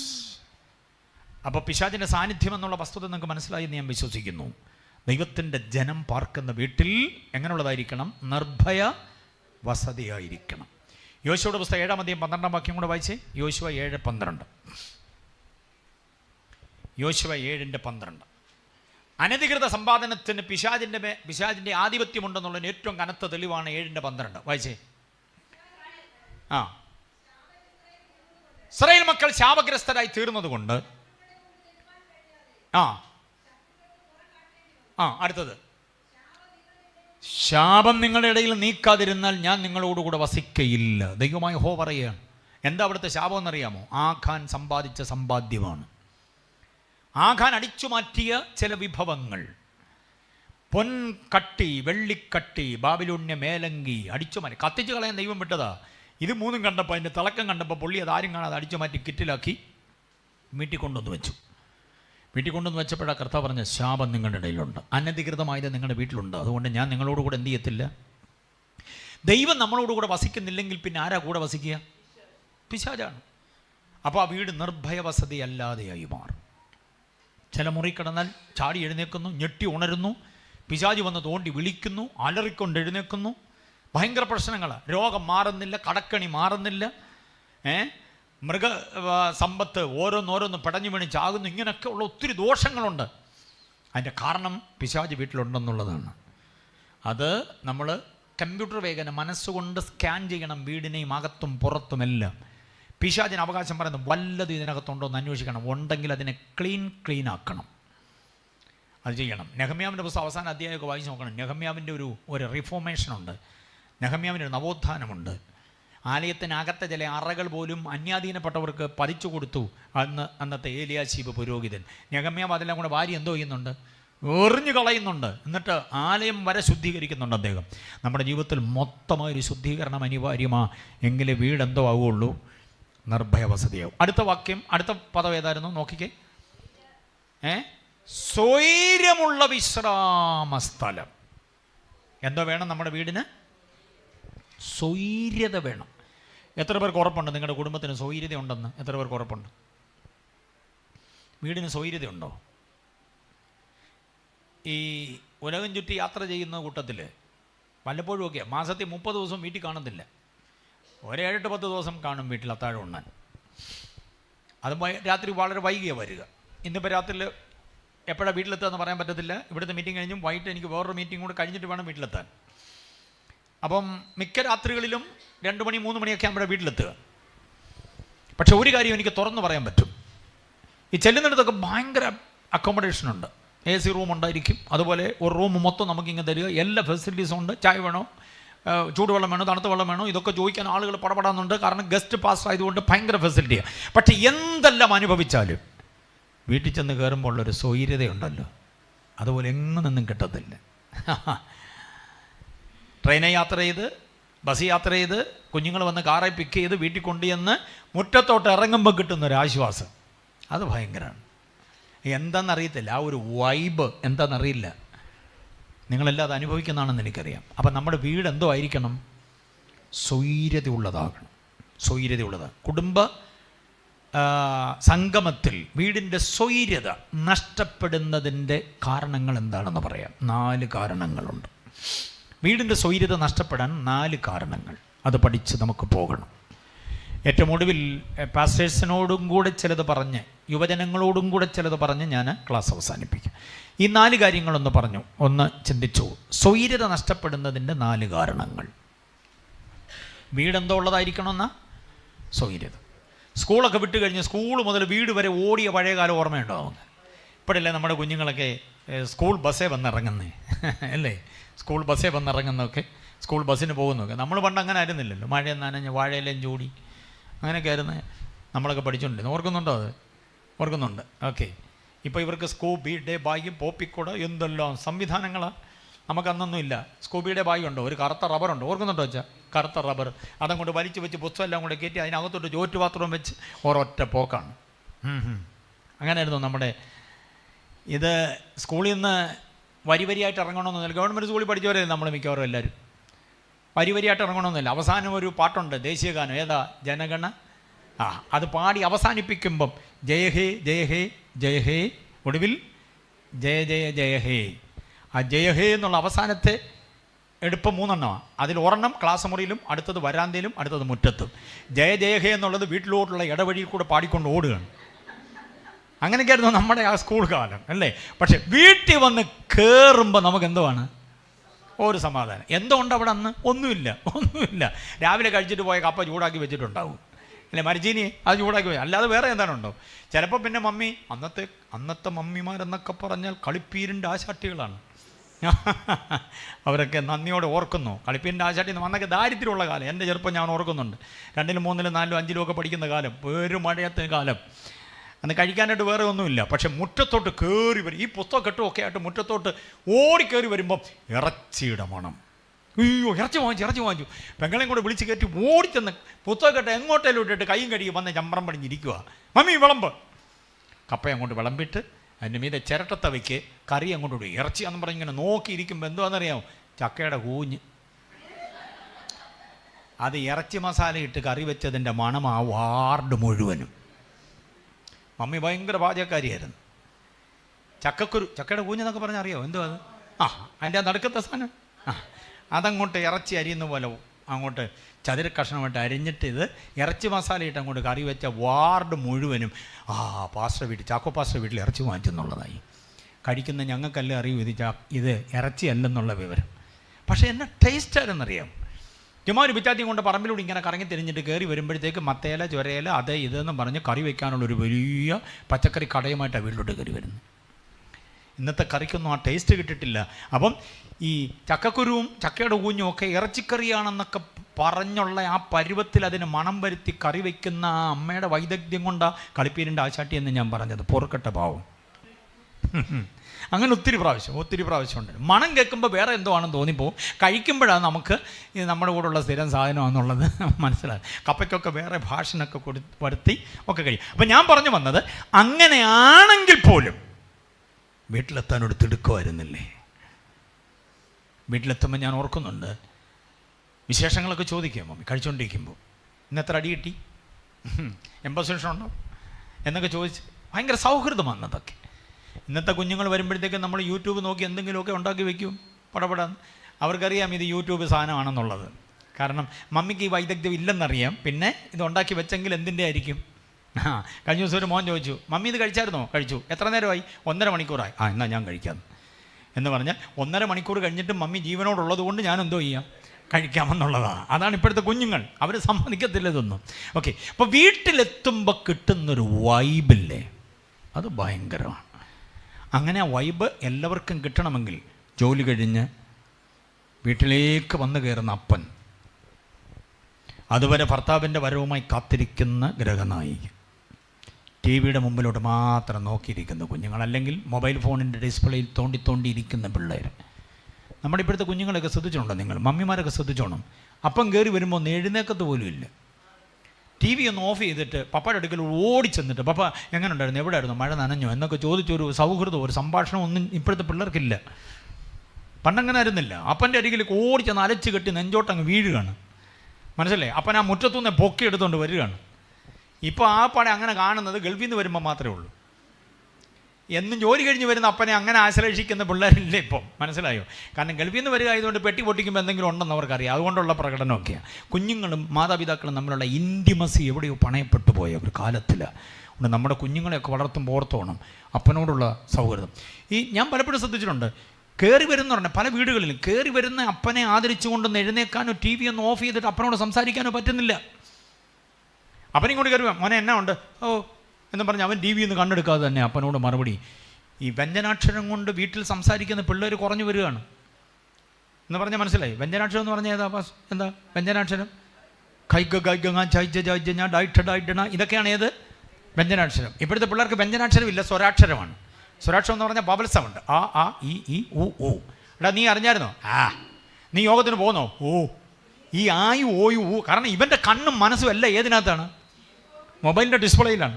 വാട്സപ്പിൽ, യൂട്യൂബിൽ, ഫേസ്ബുക്കിൽ ഇവൻ ഇങ്ങനെ പറന്ന് കളിക്കുക. അതിനിടയ്ക്ക് അമ്മ ചോദിക്കുന്ന ചോദ്യത്തിനും അപ്പൻ ചോദിക്കുന്ന ചോദ്യത്തിനും പാസ്റ്റങ്ങൾ ചോദിക്കുന്ന ചോദ്യത്തിനും ഈ സ്വരാക്ഷരമല്ലാതെ മറുപടിയില്ല വേറെ. അങ്ങനത്തെ ഒരു കാലത്തിലേക്ക് വരുമ്പോൾ സ്വൈര്യത നഷ്ടപ്പെടുന്നതിനുള്ള കാരണങ്ങൾ 1, 2, 3, 4 എഴുതിക്കൂ. സ്വൈര്യം നഷ്ടപ്പെടാനുള്ള കാരണങ്ങൾ എന്ന് ഒരു ഹെഡിങ് എഴുതിയിട്ട് വേണം എഴുതാൻ. ഒന്നാമത്തേത് ഭർത്താവിൻ്റെ ഭോഷത്വം, ഗ്രഹനാഥൻ്റെ ഭോഷത്വം. 1 ശമൂവേൽ 25:25 അതിൻ്റെ വാക്യം. 2 ശമൂലാണെന്ന് തോന്നുന്നു. അതെ, 2 ശമൂൽ 25:25 ഒന്ന് വായിച്ചേ. അവൻ്റെ പേര് നാബാലെന്നല്ലയോ, ഭോഷത്വമെന്നല്ലേ അതിൻ്റെ അർത്ഥം? 25:25 1 ശമൂവേൽ 25, 1 ശമൂവേൽ 25-25 വാക്യം ഇല്ലേ? ഉണ്ട്, വായിച്ചേ. ആ ആ ആ ആ ആ ഭോഷത്വമത്രേ അതിൻ്റെ അർത്ഥം. അപ്പം ഇങ്ങനെ എഴുതിക്കോണം. ഗ്രഹനാഥൻ എന്ന് പറഞ്ഞാൽ വീട്ടുകാരൻ എന്ന് പറഞ്ഞാൽ അപ്പൻ എന്ന് പറഞ്ഞാൽ ഭർത്താവ്. ഭോഷനാണെങ്കിൽ ആ വീടിനെന്തോ ഇല്ല, സ്വൈര്യതയില്ല, സ്വൈര്യതയില്ല. ഗ്രഹനാഥൻ ഒരിക്കലും ഭോഷനാകാൻ പാടില്ല. കുടുംബസംഘമായതുകൊണ്ട് തുറന്നു പറയുക, ഗ്രഹനാഥൻ കാര്യക്ഷമതയുള്ള, ബുദ്ധിശാലിയായ, കൂർമ്മബുദ്ധിയുള്ള, ക്രാന്ത ദർശനമുള്ള വ്യക്തിയായിരിക്കണം. തൻ്റെ ഭാര്യയുടെ ആരോഗ്യം, അവരുടെ ഇഷ്ടാനിഷ്ടങ്ങൾ, കുഞ്ഞുങ്ങളുടെ ഭാവി, അവരുടെ പഠനം, അവർക്ക് വേണ്ടുന്ന സാമ്പത്തിക നന്മ, ഈ വീടിന് മറ്റ് വീടുകളുമായിട്ടുള്ള ബന്ധം, ഇതെല്ലാം മുൻ കണ്ടുകൊണ്ട് ക്രാന്ത ദർശനത്തോടെ കരുക്കൾ നീക്കുന്ന വ്യക്തിയായിരിക്കണം ആര്? ഇവിടെ വരുന്ന അതിഥികൾ, അവരെ സ്വീകരിക്കുക, അവരെ സൽക്കരിക്കുക, അവരോട് ഇടപെടുക, ഇതെല്ലാം ഭർത്താവിൻ്റെ ക്രാന്ത ദർശനമാണ്. ആ ക്രാന്ത ദർശനമില്ലാത്ത ഒരു ഭർത്താവിനെയാണ് സ്വന്തം ഭാര്യ ജാമ്യം നിൽക്കുക. എൻ്റെ സാറേ, എൻ്റെ ഭർത്താവ് ഭോഷനല്ലേ, അവൻ്റെ പേര് നാബാലെന്നാണ്. നാബാലെന്ന് പറഞ്ഞാൽ ഭോഷൻ എന്ന് തന്നെ അർത്ഥം. ആ സംഭവം അറിയാമോ എല്ലാവർക്കും? എന്താ എൻ്റെ പശ്ചാത്തലം? What is the background? ദാവീദ് വിശന്ന് കാട്ടിലൂടെ നടക്കുമ്പം കഴിക്കാനൊന്നുമില്ല. അപ്പോഴാരോ പറഞ്ഞു, നാബാലിൻ്റെ വീട്ടിൽ ആടുകൾ രോമം കത്തിരിക്കുന്ന അടിയന്തരമുണ്ട്. അത് കേട്ട ഉടനെ ദാവീദ് എന്തോ ചെയ്തു, തൻ്റെ സ്നേഹിതർ 2-3 പേരോട് എന്ന് പറഞ്ഞു, ദാവീദും കൂട്ടരും കാട്ടിലുണ്ട്, വിശന്നിരിക്കുകയാണ്, ഈ അടിയന്തരത്തിൽ നിങ്ങൾ വെച്ചുണ്ടാക്കിയ ഭക്ഷണം വല്ലതും എന്തോ ചെയ്യണം, കൊടുത്തു വിടണം. നാബാല് ഇത് കേട്ടിട്ട് പറഞ്ഞു, ദാവീദാരാ ഞാൻ മാനിക്കാൻ, അവനവൻ്റെ പണി നോക്കാൻ പറ, ഇവിടെ ഉണ്ടാക്കിയതൊന്നും അവന് കൊടുക്കാനുള്ളതല്ല എന്ന് പറഞ്ഞ് ആ വന്നവരെ, ഭക്ഷണത്തിന് വേണ്ടി വന്നവരെ എന്തോ ചെയ്തു, ആക്ഷേപിച്ച് മടക്കി അയച്ചു. അവർ ഇന്ന് അതുപോലെ പറഞ്ഞു. ദാവീദ് പറഞ്ഞു, എന്നാൽ പിന്നെ നമുക്ക് അവനെ ഒന്ന് പോയി കാണാം, വിശന്നിരിക്കുകയല്ലേ, വിശപ്പുള്ളപ്പോൾ ഉള്ള ദേഷ്യം പറയണോ, എന്നാൽ നമുക്ക് അവനെ പോയി നേരിട്ടൊന്ന് കാണാമെന്ന് പറഞ്ഞു. എല്ലാവരും കൂടെ പടപടാന്ന് ഇങ്ങോട്ട് വന്നു. അപ്പോൾ ആരോ പറഞ്ഞു, ഈ പുള്ളിക്കാരോട് എന്ന് പറഞ്ഞു, ആൻറ്റി ഇതുപോലെ ദാവീദിൻ്റെ ആളുകളോട് വന്നായിരുന്നു, മുതലാളി ഒന്നും കൊടുക്കാതെ അവരെ വിട്ടുവെന്ന് മാത്രമല്ല ആക്ഷേപിച്ച വിട്ടത്, മിക്കവാറും പുള്ളി ഇങ്ങോട്ട് വരാൻ സാധ്യതയുണ്ട്. അയ്യോ ആണോ, ഞാൻ അറിഞ്ഞില്ലല്ലോ സംഭവം. അവൾ വന്ന് വീടിനും ആ വഴിക്കുമിടയിൽ വന്ന് ഇങ്ങനെ കാത്തു നിൽക്കുമ്പം ദാവീദ് പരിവാരമായി വരികയാണ്. വിശന്നിട്ടുള്ള ദേഷ്യത്തോടുള്ള വരവാ.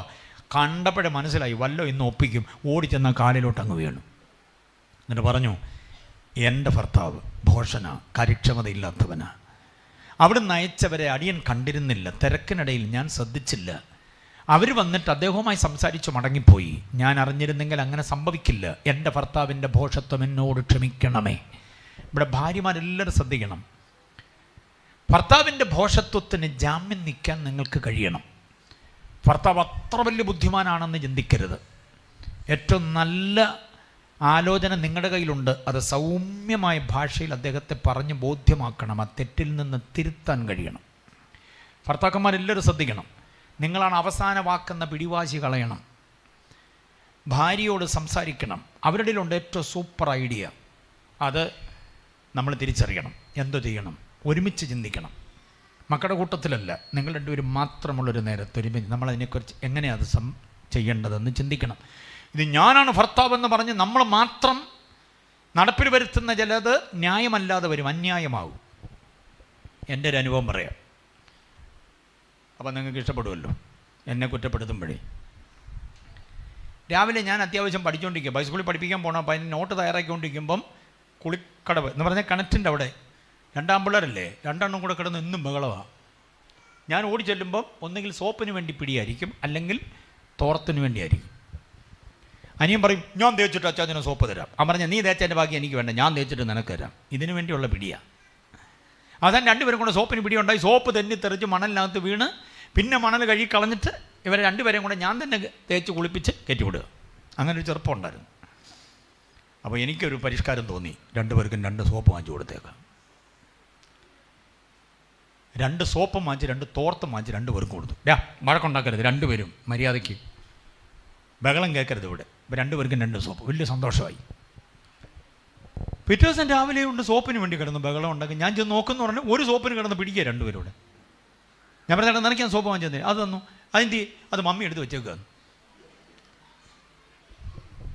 ഞാൻ വരുത്തിയൊരു പരിഷ്കാരം എന്നോടൊരു വാക്ക് പോലും ചോദിക്കാതെ അതിനെ അസാധുവാക്കിയ പുള്ളിക്കാരി ഒന്ന് കണ്ടേക്കാന്ന് വിചാരിച്ചു. ഞാൻ അടുക്കളയിലോട്ട് ചെന്നു. ഇനി ഞാൻ അമ്മമാർക്ക് 2 സോപ്പ് വാങ്ങിച്ചു കൊടുത്തില്ലായിരുന്നു. 2 തോർത്ത് വാങ്ങിച്ചു, അത് കൊടുത്തു. എന്നിട്ട് എന്ത് ചെയ്യും? അതോർന്ന് ഞാനെടുത്ത് മാറ്റി വെച്ചേക്കും. അതെന്നാ അവർ ഒരു സോപ്പിട്ട് കുളിക്കട്ടെ. നിങ്ങൾ ഇന്ന് അവർക്ക് 2 സോപ്പ് വാങ്ങിച്ചു കൊടുത്തു, നാളെ 2 വീട് വെച്ച് കൊടുക്കുമോ? നാളെ 2 റൂം പണിത് കൊടുക്കുമോ കിടന്നുറങ്ങാൻ? നമ്മുടെ 2 കുഞ്ഞുങ്ങൾ ദൈവം തന്നതല്ലേ? അവർ ഒരു പാത്രത്തിൽ നിന്ന് കഴിക്കണം, ഒരു കട്ടിലിൽ ഉറങ്ങണം. കല്യാണം കഴിയുമ്പോൾ അവർ 2 മുറിയിലോ 2 വീട്ടിലോ പൊക്കോട്ടെ, അതുവരെ നമ്മുടെ മുമ്പിൽ അവർ ഒന്നായി വളരണം.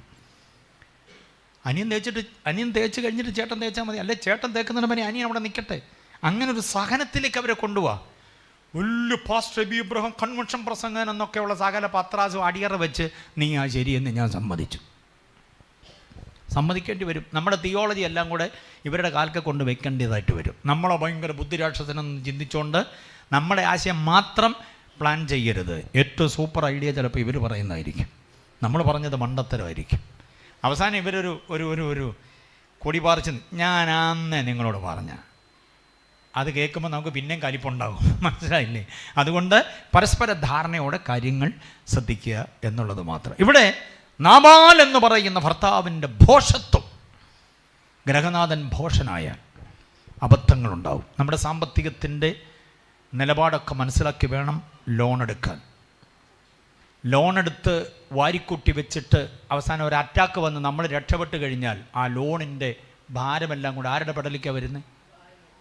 ഭാര്യയുടെ മക്കളെ. വീട്ടിൽ രാജ്ഞിയെപ്പോലെ കഴിയേണ്ടവൾ പിന്നെ തൊഴിലുറപ്പിനിറങ്ങേണ്ടി വരും. പഠിക്കാൻ ബാംഗ്ലൂരോ പൂനെയിലോ താനയിലോ പോയ മോളെ പഠിത്തം നിർത്തി പിന്നെ വീടിനെ പോറ്റേണ്ടി വരും. അപ്പൻ വരുത്തി വെച്ച കടം വീട്ടാൻ. ഭോഷനായ അപ്പനാ കടം വാങ്ങിക്കുന്നത്. ഒരു ബാങ്കുകാരുമായിട്ട് നമുക്കൊരു ഇടപാട് ഉണ്ടാകരുത്. കാരണം എപ്പോഴാണ് നമ്മളെ തിരികെ വിളിക്കാമെന്ന് പറ്റില്ല. ഈ നടന്നു പോകുന്ന പോക്കിൽ എപ്പോഴാണ് നമ്മൾ തിരികെ വിളിക്കപ്പെടുന്നത്? കം ബാക്ക്, കയറിപ്പോരെ, മതി നിൻ്റെ ഇടപാട് ഭൂമിയിൽ, ഇങ്ങ് കയറിപ്പോരെ എന്ന് വിളിച്ചാൽ കടം വീട്ടിട്ടല്ല വിളിക്കുന്നത്. കടത്തോടുകൂടെ നമ്മൾ കയറിപ്പോകേണ്ടി വന്നാൽ ഭാര്യയുടെ അവസ്ഥ, മക്കളുടെ അവസ്ഥ മനസ്സിലാക്കണം. ഭോഷനാകരുത് ഗ്രഹനാഥൻ ഒരിക്കലും. അഥവാ കടം എടുത്തിട്ടുണ്ടെങ്കിൽ അത് വീട്ടുമെന്ന് ഉറപ്പ്. എന്തോ ഉറപ്പാണ് നമുക്കുള്ളത്? ഒരു ഉപദേശി കടമെടുത്തു, അറിയാമോ വിവരം? കടമെടുത്തു, ഭയങ്കര കടം, വീട്ടാൻ പറ്റാതെ വന്നു. പുള്ളി 2-3 പ്രാവശ്യം ചോദിച്ചു. ഈ പുള്ളിക്ക് അറ്റാക്ക് വന്ന് പുള്ളി തട്ടിപ്പോയി. മരണം കഴിഞ്ഞ് വിലാപകാലത്തിനും കടം കൊടുത്ത മുതലാളി വന്ന് കണ്ട് ആശ്വസിപ്പിച്ചിട്ടൊക്കെ പോയി. വിലാപകാലം കഴിഞ്ഞ് പുള്ളി ഒരു വരവ് വന്നപ്പോൾ സഹോദരി കരഞ്ഞോണ്ടിറങ്ങി വന്നു. ഞാൻ ഫ്യൂണറിനൊക്കെ വന്നായിരുന്നു. അയ്യോ കണ്ടു സാറേ, ഞാൻ കണ്ടായിരുന്നു. ഇപ്പോൾ വന്നത് അതിന് വേണ്ടിയല്ലല്ലോ, ഞങ്ങൾ തമ്മിലൊരു സാമ്പത്തിക ബാധ്യതയുണ്ട്, അതിനെക്കുറിച്ച് വല്ലതും പറഞ്ഞായിരുന്നു? അയ്യോ എന്നോട് പറഞ്ഞിട്ടുണ്ട്. എങ്ങനെ അത് വീട്ടാനാ പ്ലാന്? എൻ്റെ സാറേ എനിക്ക് അല്പം കൂടെ അവധി തരണം. ഇങ്ങനെ 1-2 പ്രാവശ്യം പുള്ളി വന്നപ്പോഴൊക്കെ അവധി പറഞ്ഞ് പുള്ളി വിട്ടു. ഒരു പ്രാവശ്യം പുള്ളി ഒരു വരവ് വന്നു. ഇനി അവധി കേൾക്കാനല്ല ഞാൻ വന്നത്, എനിക്ക് കാശ് കിട്ടിയേ പറ്റൂ. സാറേ ഒരു നിർവാഹമില്ല, ഞാൻ വിധവയല്ലേ, എങ്ങനെങ്കിലുമൊക്കെ തരാൻ വേണ്ടി ഞാൻ സ്വരുക്കൂട്ടുന്നുണ്ട്. നീ സ്വരുക്കൂട്ടിയാൽ അത്രയും വലിയ തുകയൊന്നും തരാൻ പറ്റില്ല, ഞാനതിനൊരു ഉപാധി കണ്ടിട്ടുണ്ട്. എന്താ സാർ? നെഞ്ചു പിടഞ്ഞു പോയവൾ. അയാൾ പറഞ്ഞെന്താണെന്നറിയോ? നിൻ്റെ 2 പിള്ളേരെ ഞാൻ കൊണ്ടുപോകാം, നിൻ്റെ 2 ആൺപിള്ളേരെ ഞാൻ കൊണ്ടുപോവാ. നൊന്തുപെറ്റ തള്ളയുടെ നെഞ്ചകം പിടഞ്ഞുപോയി. കുഞ്ഞുങ്ങളെ വാരി അവിടെ നെഞ്ചോട് ചേർത്തിട്ട് പറഞ്ഞു, ഇല്ല തരത്തില്ല, എൻ്റെ കുഞ്ഞുങ്ങളെ ഞാൻ തരത്തില്ല. പിന്നെന്താ നിൻ്റെ പദ്ധതി? സാറേ ഇന്നും കൂടെ എനിക്കൊരു അവധി തരാമോ? ഒറ്റ ദിവസത്തെ, ഒരു ദിവസം കൊണ്ട് നീ എന്താ ചെയ്യാൻ പോവുക? സാറേ പ്ലീസ് എൻ്റെ കുഞ്ഞുങ്ങളെ തൊടരുത്, ഇവരെനിക്ക് പൊന്നാണ്, ഇവർ മാത്രമേ ഉള്ളൂ. അപ്പോൾ പറഞ്ഞു, നിൻ്റെ ഒരു വാക്കിന് ഞാൻ പോവുകയാണ്, നാളെ ഞാനിവിടെ വരും, എനിക്ക് കാശ് തീർത്ത് കിട്ടണം, പലിശ വേണ്ട, മുതൽ എനിക്ക് തീർത്ത് കിട്ടണം. കുഞ്ഞുങ്ങളെ മുറിക്കകത്തോട്ടിട്ട് കഥക് പൂട്ടിയിട്ട് അവൾ അവിടെ നിന്ന് ഒരൊറ്റ ഓട്ടമൂടി ചെന്ന് വീണത് പ്രവാചകൻ്റെ കാൽക്കൽ. പ്രവാചകനോട് പറഞ്ഞു, എൻ്റെ ഭർത്താവ് യഹോവ ഭക്തനായിരുന്നു, അവൻ നിൻ്റെ ശിഷ്യനായിരുന്നു, മരിച്ചുപോയി. കടക്കാർ വന്നിപ്പോൾ എൻ്റെ കുഞ്ഞുങ്ങളെ എന്ത് ചെയ്യുന്നു? പിടിച്ചുകൊണ്ട് പോകാൻ പോകും. ആ പ്രവാചകൻ ചോദിച്ച ചോദ്യം വന്ന മുമ്പേ ഞാൻ ചോദിച്ചത്. അവൻ ചോദിക്കുന്നു, നിൻ്റെ വീട്ടിൽ കൊടുമ്പിരിക്കൊണ്ട് നിൽക്കുന്ന ക്ഷാമകാലത്തും വറ്റിപ്പോകാത്ത ഒരു ഭരണി എണ്ണ അവരുടെ കയ്യിലുണ്ടായിരുന്നു. എത്ര പേർക്ക് അതിൻ്റെ ആത്മീയ അർത്ഥം മനസ്സിലാകുന്നുണ്ട്?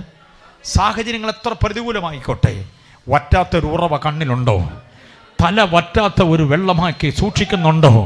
എങ്കിൽ നമ്മുടെ പ്രതിസന്ധികൾക്ക് പരിഹാരം തരാൻ, നിന്റെ കലശത്തിൽ എണ്ണ നിറഞ്ഞു വരുവാൻ, നീ വെക്കുന്ന പാത്രങ്ങൾ മുഴുവനും നിറയ്ക്കാൻ, കടഭാരങ്ങളെ മാറ്റാൻ കഴിയുന്ന ഒരു ഉടയവൻ ഉയരത്തിലുണ്ട്. വിശ്വസിക്കുന്നവരെ കരമടിച്ച് കർത്താവിനെ ഒന്ന് സ്തുതിച്ചേ. അത്ഭുതവാനായ കർത്താവ്, അതിശയവാനായ കർത്താവ്, ഭോഷത്വം കാണിച്ച് കടം വരുത്തി വെക്കരുത് കുടുംബത്തിന്. യെസ്,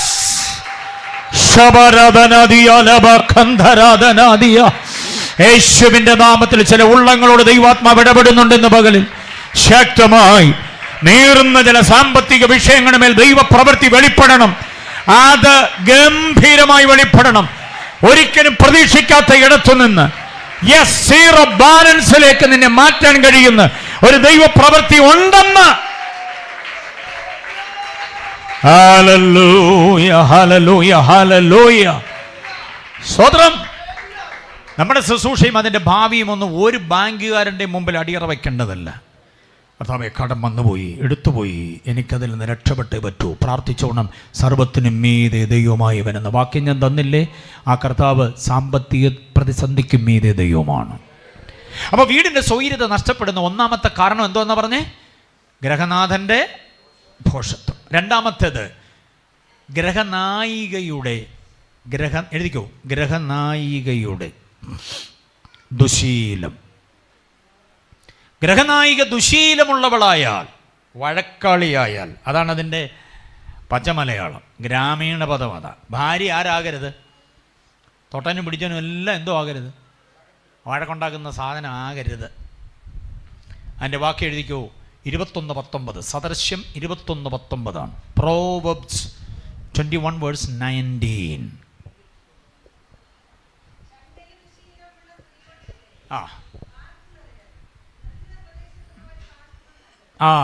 ശണ്ടയും ദുശീലവുമുള്ള സ്ത്രീയോടുകൂടെ വീട്ടിൽ പാർക്കുന്നതിനേക്കാൾ എവിടെ പോയി പാർക്കുന്ന നല്ലത്? നിരന്തരം വഴക്കുണ്ടാക്കുന്ന ഒരു സഹോദരിയുടെ കൂടെ എങ്ങനെ താമസിക്കുന്നു പറ? എങ്ങനെ താമസിക്കുന്നെന്ന് പറഞ്ഞാൽ താമസിക്കുന്നില്ലേ എന്നായിരിക്കും ഉത്തരം നിങ്ങളുടെ. ഓക്കെ, നമ്മുടെ സഹോദരിമാരൊന്നും അത്ര വലിയ വഴക്കാളികളല്ല. ആകാതിരിക്കട്ടെ. നിങ്ങൾ അവരോട് വഴക്കുണ്ടാക്കരുത്. നിങ്ങൾ ഇവരോടും എന്തോ ചെയ്യരുത്. വഴക്കൊക്കെ ചെറിയ. നിങ്ങൾ എന്തിനാ കൂടെ കൂടി ഇങ്ങനെ പിണങ്ങുന്നതെന്ന് ഒരിക്കൽ ചോദിച്ചു പാസ്റ്റർ. നിങ്ങൾ എന്തിനാ കൂടെ പിണങ്ങുന്നേ? അപ്പോൾ പുള്ളിക്കാരുടെ മറുപടി, ഇണങ്ങാനാ പാസ്റ്ററായി. പിണങ്ങിയിട്ട് ഇണങ്ങുമ്പോൾ എന്നാ ഒരു സുഖമാണെന്നറിയാവോന്ന്. അതിനാ ഞങ്ങൾ കൂടെ പിണങ്ങുന്നതെന്ന്. പക്ഷേ ആ പിണക്കമൊക്കെ ചിലപ്പം ദോഷമായി മാറും. കഴിയുന്നിടത്തോളം എന്തോ ചെയ്യരുത്? പിണങ്ങാതെ വഴക്കുണ്ടാക്കാതിരിക്കും. സഹോദരിമാരും വഴക്കുണ്ടാക്കുക, സഹോദരന്മാരും വഴക്കുണ്ടാക്കരുത്. വിമർശിക്കരുത് വെറുതെ. ഭാര്യയുടെ വ്യക്തിത്വത്തെയും ഒന്നും ആക്ഷേപിച്ച് സംസാരിക്കരുത്. എന്താന്ന് കറി, ഇങ്ങനാണോ ഷർട്ട് തേക്കുന്നത്, ഇങ്ങനാണോ മുറ്റം തൂക്കുന്നത്, ഇങ്ങനാണോ വീട് ക്രമീ, ഇതൊന്നും അങ്ങനെയൊന്നും ചോദിക്കരുത്. അതിനകത്ത് നമ്മളോട് ചേർന്നെന്തോ ഇതോണം. വെറുതെ വിമർശിക്കുന്ന എത്ര പേരുണ്ടെന്നറിയും? വെറുതെ വിമർശിക്കുന്നവർ. ഭർത്താവിന് രാവിലെ ഇടിച്ചു കുത്തി മഴ പെയ്തുകൊണ്ട് നിൽക്കുമ്പോൾ ജോലിക്ക് പോകാൻ ഇറങ്ങി നിൽക്കുന്ന ഭർത്താവിന് ഒരു മുട്ട പുഴുങ്ങിക്കൊണ്ട് കൊടുത്തു. അല്പം കുരുമുളക് പൊടിയും ഉപ്പും എല്ലാം കൂടെ ചേർത്ത് പുഴുങ്ങിയ മുട്ട കൊണ്ട് കൊടുത്തു. വെറുപ്പോടെ അതിലോട്ട് നോക്കട്ടെ, ഇത് പൊരിച്ചുകൊണ്ട് വന്നായിരുന്നെങ്കിലോ? അയ്യോ, പൊരിക്കാനായിട്ട് എനിക്ക് തോന്നി പുഴുങ്ങിയതായിരിക്കും നല്ലതെന്ന് ഓർത്താ ചേട്ടാ, സോറി, നാളെ ഏട്ടെന്ന് പറഞ്ഞു. മനസ്സോടെ അതങ്ങ് കഴിച്ചു. ആ കഴിപ്പ് കണ്ടപ്പോഴേ പുള്ളിക്കാരിക്ക് ആകെപ്പാടെ സങ്കടമായിപ്പോയി. പിറ്റേ ദിവസം രാവിലെ അതേ സമയത്തൊരു പ്ലേറ്റിൻ്റെ വട്ടത്തിലൊരു ആംപ്ലേറ്റ് അങ്ങനെ കൊടുത്തു. ഇത് പുഴുങ്ങിക്കൊണ്ട് വന്നായിരുന്നെങ്കിലോ? ഇന്നലെ എന്തോ ഈ മഹാൻ പറഞ്ഞ് പൊരിക്കണമെന്നാ. അപ്പോൾ പൊരിച്ചപ്പോൾ എന്തോ വേണമെന്നാ? പുഴുങ്ങിയായിരുന്നെങ്കിലും ഒന്നായി.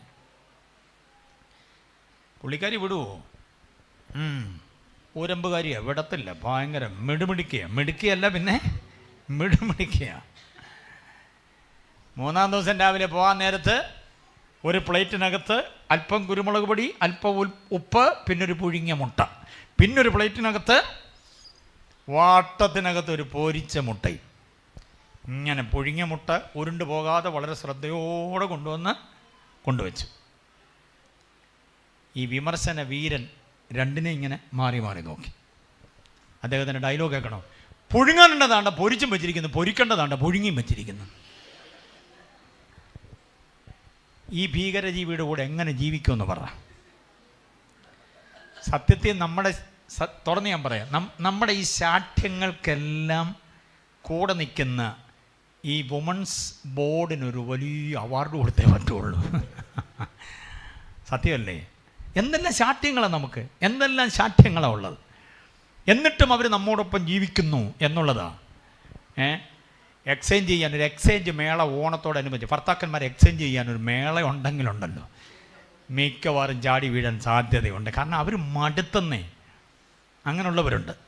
പക്ഷെ എന്നാലും ഈ ജന്മത്തിലല്ല, വരുന്ന ജന്മത്തിലും നിങ്ങളെ മാത്രം മതി കറ്റംപെടാൻ വിധിക്കപ്പെട്ടവരുടെ ഒരു യോഗമാണ് അതൊക്കെ. അതുകൊണ്ട് ഓർത്തോണം, വിമർശനം ഇല്ലാതിരിക്കുക. ഭാര്യയുടെ വിമർശനമാണ് കുടുംബത്തിൻ്റെ കലഹത്തിൻ്റെ കാരണമെന്നാണ് വചനം പറയുക.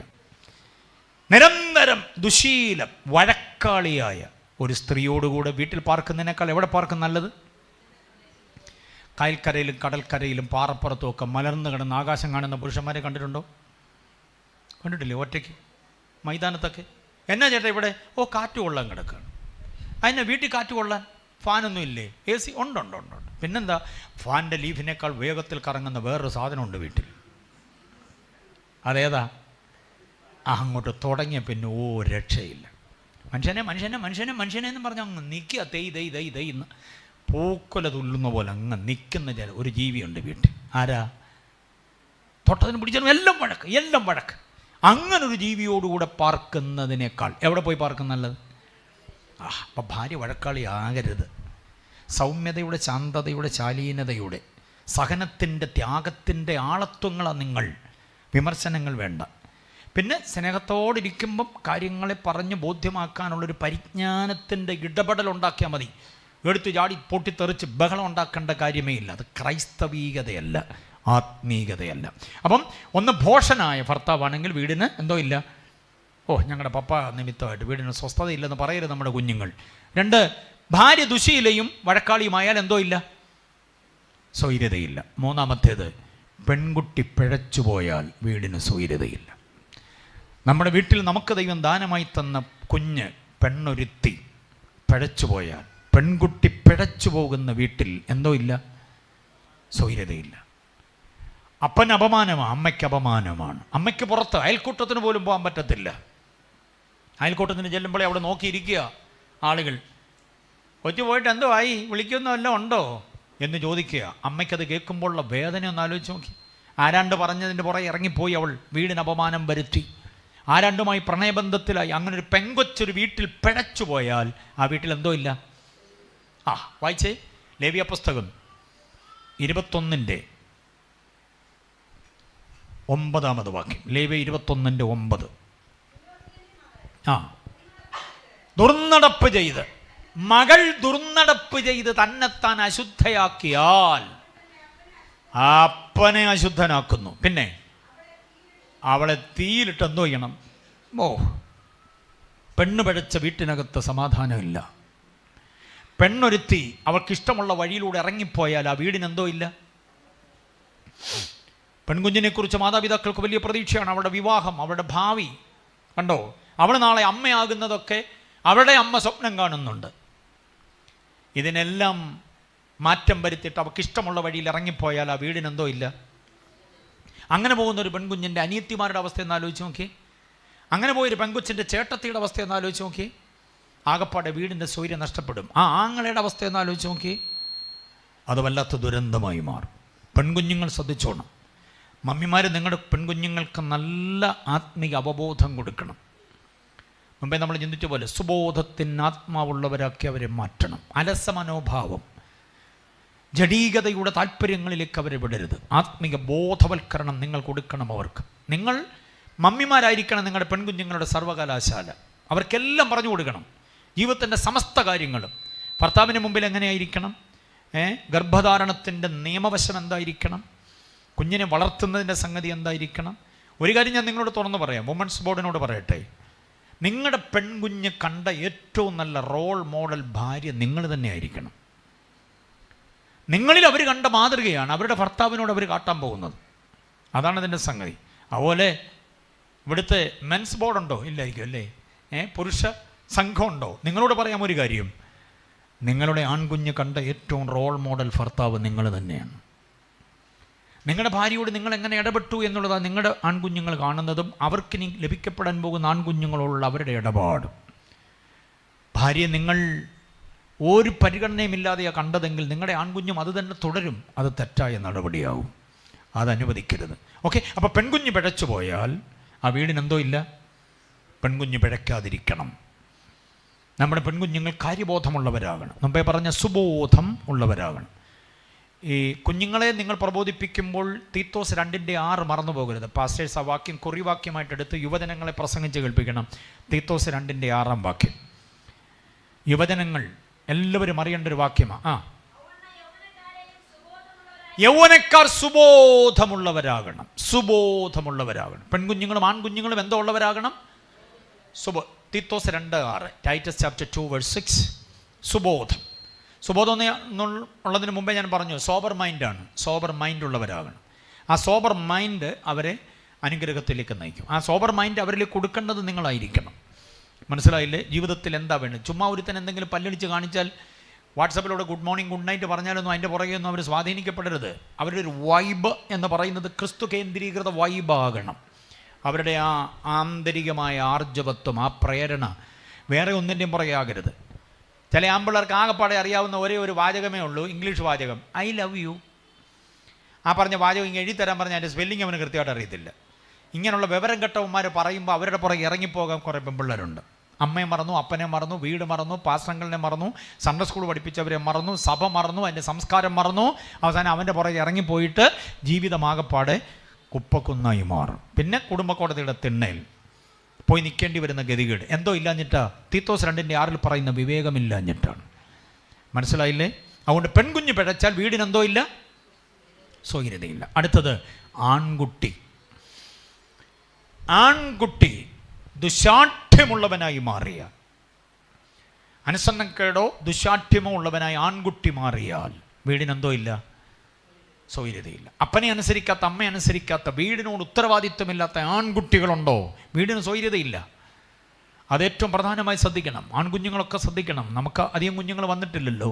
ഉള്ളവർ ശ്രദ്ധിക്കണം, എല്ലാവരും ശ്രദ്ധിക്കണം. പിതാക്കന്മാർ ശ്രദ്ധിച്ചോണം. നിങ്ങളുടെ ആൺകുഞ്ഞ് ഈ വാക്യത്തിൽ പറയുന്ന ദുസ്വഭാവമുള്ളവരാകരുത്. വായിച്ച് 21:18 ആവർത്തന പുസ്തകം. ആവർത്തനം 21:18. Deuteronomy chapter 18 verse 21 verse 18. 21 verse 18. അതല്ല, 21:18. അപ്പൻ്റെ അമ്മയുടെ വാക്ക് കേൾക്കാതെ അവർ ശാസിച്ചാലും അനുസരിക്കാതെയും ഇരിക്കുന്ന ഷഠനും മത്സരിയുമായ ഒരു മകൻ, അവനെ പിടിച്ച് പുരോഹിതൻ്റെ അടുക്ക കൊണ്ടുവന്നിട്ട് പറയണം, ഈ എൻ്റെ മകൻ ഷഠനും മത്സരിയുമാണ്, ഒരു കാര്യത്താലും ഞങ്ങൾക്ക് അവനെ അടക്കാൻ പറ്റുന്നില്ല, ദേ പിടിച്ചോ എന്ന് പറഞ്ഞ് കൊടുത്താൽ മൂപ്പന്മാർ അവനെ പാളയത്തിന് പുറത്തു കൊണ്ടുപോയി കല്ലെറിഞ്ഞു കൊന്നുകളയും. പിഴച്ച പെണ്ണിനെ എങ്ങനെ കൊല്ലും എന്നാ പറഞ്ഞേ? മുമ്പേ ഞാൻ വായിച്ചല്ലോ. പിഴച്ച പെണ്ണിനെ എങ്ങനെ കൊല്ലും? തീയിട്ട് ചുട്ട് കളയും. പിഴച്ചുപോയ ആൺകുട്ടി എങ്ങനെ കൊല്ലും? കല്ലെറിഞ്ഞു കൊന്നുകളയും. പഴനിമത്തിൻ്റെ തീക്ഷ്ണമായ പ്രമാണമാണിത്. അങ്ങനെ കൊല്ലണമെന്നല്ല ഞാൻ പറഞ്ഞു വരുന്നത്. ആൺകുട്ടികൾ പിഴച്ചു പോകരുത്. ഞങ്ങൾ പറഞ്ഞാൽ അനുസരിക്കാത്ത ഒരു മകൻ, ഷഠനും മത്സരിയും. അവൻ്റെ വാചകമാണ്, മമ്മിയുടെ പണി നോക്കൂ, മമ്മിക്ക് എന്നാ അറിയാം, പപ്പയുടെ കാര്യം നോക്കൂ അപ്പ എന്ന് പറയുന്ന ആൺകുട്ടികളുണ്ട്, പെൺകുട്ടികളുണ്ട്. ശാഠ്യമാണത്, ദുശാഠ്യമാണത്. അങ്ങനെ പിള്ളേരുണ്ടായാൽ, അങ്ങനെ പിള്ളേർ വന്നാൽ, വളർന്നു വന്നാൽ ആ വീടിനെന്തോ ഇല്ല, സ്വൈര്യതയില്ലാതെ വരും. അതുകൊണ്ട് ഈ 4 കാര്യങ്ങൾ ശ്രദ്ധിച്ചോണം. 4 കാര്യങ്ങളാണ് ഞാൻ പറഞ്ഞത്. ഭർത്താവ് കാര്യക്ഷമതയില്ലാത്തവനായാൽ വീടിനെന്തോ ഇല്ല, സ്വൈര്യതയില്ല. ഭാര്യ വഴക്കാളിയായാൽ വീടിനെന്തോ ഇല്ല. മകൾ പിഴച്ചുപോയാൽ, മകൻ പിഴച്ചുപോയാൽ. ഈ 4 കാരണങ്ങൾ നമ്മുടെ വീടുകളിൽ വരാതിരിക്കേണ്ടതിന് ഓരോ കുടുംബങ്ങളുടെയും, മാത്രമല്ല എല്ലാ കുടുംബങ്ങളുടെയും കാവൽക്കാരായിരിക്കണം. എല്ലാവരും കാവലാളുകളാകണം. നമ്മുടെ ഇടവകയിലുള്ള, നമ്മുടെ പ്രസ്ഥാനത്തിലുള്ള സകല കുഞ്ഞുങ്ങളുടെയും സകല കുടുംബങ്ങളുടെയും പേര് പറഞ്ഞ് പ്രാർത്ഥിക്കുന്നൊരു ശീലമുണ്ടാക്കിക്കോണം. കണ്ണുനീരോടെ പ്രാർത്ഥിക്കണം. ദൈവദാസന്മാരുടെ കുടുംബങ്ങളെയൊക്കെ, പ്രത്യേകിച്ച് ദൈവദാസന്മാരുടെ കുടുംബങ്ങളെ ഓർത്ത് പ്രാർത്ഥിച്ചോണം. 85-ലധികം വർഷങ്ങൾ, ശ്രദ്ധിച്ചു കേൾക്കണം ചരിത്രം, 85-ലധികം വർഷങ്ങൾ പുരോഹിതനായി, ന്യായാധിപനായി, പ്രവാചകനായി ശുശ്രൂഷ ചെയ്ത ആളാണ് ഇസ്രായേലിൽ ശമൂവേൽ. പ്രവാചകൻ, പുരോഹിതൻ, ന്യായാധിപൻ, ഈ 3 തട്ടകങ്ങളിൽ ഒരാൾ മാത്രമേ ശോഭിച്ചിട്ടുള്ളൂ. പ്രവാചകൻ പ്രവാചകനും, പുരോഹിതൻ പുരോഹിതൻ, ന്യായാധിപൻ ന്യായാധിപനുമായിരുന്നു. ഓരോരുത്തരാണ് ആ തസ്തികയിൽ നിന്നത്. ഈ 3 തട്ടകത്തിലും ഒരേ ഒരാൾ ശോഭിച്ചത് ആര് മാത്രമേ ഉള്ളൂ? 85 കൊല്ലം കഴിഞ്ഞപ്പോൾ നാട്ടുകാർ വന്ന് പറയുന്നു, നീ മാന്യനാ, നീ മിടുക്കനാ, നീ വിശ്വസ്തനാ, നീ ധർമ്മിഷ്ഠനാ, നിന്റെ മക്കൾ നിന്റെ വഴിയിലല്ല. നിന്റെ മക്കൾ ഇത് കേൾക്കരുത് നമ്മളാരും. നമ്മുടെ കുഞ്ഞുങ്ങളെ കൃപയിൽ വളർത്തണം, ആത്മിക പരിജ്ഞാനത്തോടെ വളർത്തണം, സുബോധത്തിൽ വളർത്തണം. ശാഠ്യക്കാരും ദുരഭിമാനമുള്ളവരുമാകരുത്. ആധുനിക ലോകത്തിൻ്റെ യാതൊരു ഗതികേടുകളും അവരെ പിടിക്കാനിടയാകരുത്.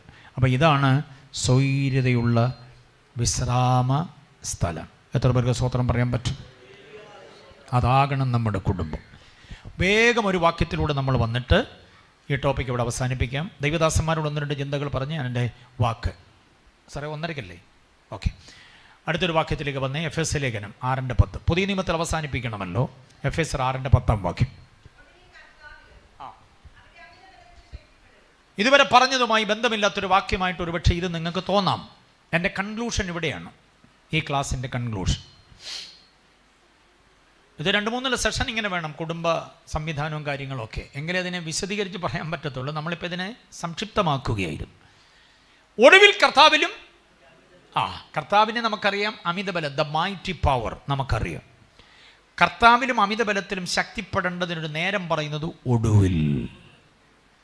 അമിതബലത്തെക്കുറിച്ചും കർത്താവിനെക്കുറിച്ചൊക്കെ വാദവരാതെ പ്രസംഗിക്കുന്ന പലരും വിട്ടുകളയുന്നൊരു പദമാണ് ഒടുവിൽ.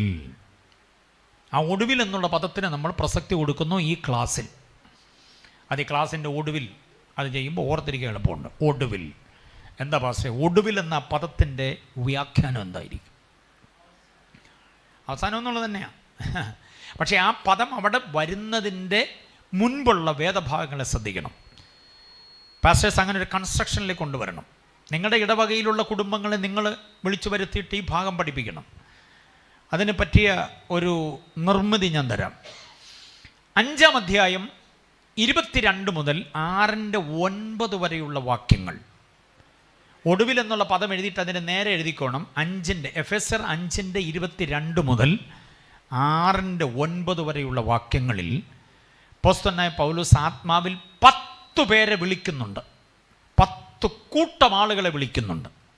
ആ 10 കൂട്ടം ആളുകളെ വിളിച്ചിട്ടാണ് പറയുന്നത് ഒടുവിൽ കർത്താവിലും. ആ 10 കൂട്ടം ആളുകൾ ഏതാണെന്നുള്ള താഴെ കൊണ്ട് എഴുതിക്കുക. ഒന്നാമത് ആരെ വിളിക്കുന്നറിയാമോ? ഭാര്യമാരെ. 22-ാം വാക്യം നോക്കി. 22-ാം വാക്യം. മതി. ഭാര്യമാരെ എന്നാ പറയുന്നത്. അപ്പം അതിൻ്റെ അർത്ഥം എന്താണെന്നറിയാമോ? എല്ലാ ഭാര്യമാരും ശ്രദ്ധിച്ചോണം. നല്ല ഒരു ഭാര്യയാക്, അതിനൊടുവിൽ അമിതബലം തരാമെന്ന. എത്ര പേർക്ക് മനസ്സിലായി ആ വ്യാഖ്യാനം? എത്ര പേർക്ക് മനസ്സിലായി? ആദ്യം എന്തോ ആകണം? നല്ലൊരു ഭാര്യ. ഭർത്താവിൻ്റെ നേരെ ജൂലും കെട്ടും കൊണ്ട് ചാടുന്നൊരു ഭാര്യയ്ക്ക് അമിതബലം കൊടുത്താലുള്ള അവസ്ഥ എന്താണെന്ന് ആലോചിച്ച് നോക്കി. ഭർത്താവ് കമാന്നൊരു അക്ഷരം മിണ്ടാൻ പറ്റുന്നില്ല. മനുഷ്യൻ നിങ്ങൾ അവിടെ ഇരിക്കുക, ഞാൻ പറയാം. പാസ് ഇങ്ങോട്ട് നോക്കുക പാസേ, ഞാൻ പറയാം, ഇങ്ങനെ പറഞ്ഞാൽ ശരിയാകത്തില്ലെന്ന്. അങ്ങനെ പറയുന്നൊരു ഭാര്യയ്ക്ക് അമിതബലം കൊടുത്താൽ ദൈവസഭയ്ക്ക് എന്തോ ഗുണം ഉണ്ടാവുമെന്ന് പറ. വിധേയത്വം, വിനയം, എളിമ, താഴ്മ, സൗമ്യത, ശാന്തത, അതാണ് കർത്താവിൽ അനുസരിക്കാൻ പറയുന്നത്. നല്ല ഭാര്യയായതിനൊടുവിൽ എന്തോ തരാം? അമിതബലം തരാം. ഭർത്താവ് എൻ്റെ തലയാണെന്നും ഞാൻ ആ തലയുടെ ശരീരമാണെന്നും ഞാൻ വിധേയപ്പെടേണ്ടവളാ, അനുസരിക്കേണ്ടവളാ, കീഴ്പ്പെടേണ്ടവളാണെന്നുള്ള ബോധത്തോടെ വേണം ഇടപെടാനും സംസാരിക്കാനും ഒക്കെ. അയ്യോ പാസേ, ചേട്ടൻ പറയും കേട്ടോ, ചേട്ടാ ദേ പാസ വിളിക്കുന്നു എന്ന് പറഞ്ഞിട്ട് പറയാനുള്ള അവസരം ആർക്കാ കൊടുക്കണ്ടേ? പിന്നെ മാറ്റി നിർത്തി ചെവിയിൽ എന്തെങ്കിലും പറഞ്ഞ് പ്രോത്സാഹിപ്പിക്കുന്നുണ്ടെങ്കിൽ അത് വേറെ. പക്ഷേ പരസ്യമായിട്ട് പറയേണ്ടത് ആരായിരിക്കണം? അതാ, ഞങ്ങൾ ചില വീടുകളിലേക്ക് ചെല്ലുമ്പം കുഞ്ഞുങ്ങൾ വിളിച്ചിട്ടായിരിക്കും ചെല്ലുന്നത്. പസങ്ങളെ ഓടി ഇങ്ങോട്ട് പറഞ്ഞേ, പപ്പയും മമ്മിയും കൂടെ രാവിലെ തുടങ്ങിയത് ഇതുവരെ തീർന്നില്ലെന്ന്. അപ്പോൾ പിന്നെ ചെല്ലാതിരിക്കാൻ പറ്റത്തില്ല. പിന്നെ ഓടി വീട്ടിലോട്ട് ചെല്ലുമ്പോൾ രണ്ടുപേരും അതുവരെ ഭയങ്കര മഹോദരമായിരുന്നു. പാസ കണ്ടപ്പം എല്ലാം ശാന്തമായി. അങ്ങനെ നിൽക്കുക. എടി പാസ വന്ന് കാപ്പി ഇട്ടാട്ടെ. അതുവരെ പുള്ളി പറഞ്ഞുകൊണ്ടിരുന്നു എന്തുവാന്ന് മൂലം നമുക്ക് പറയാൻ പറ്റത്തില്ല.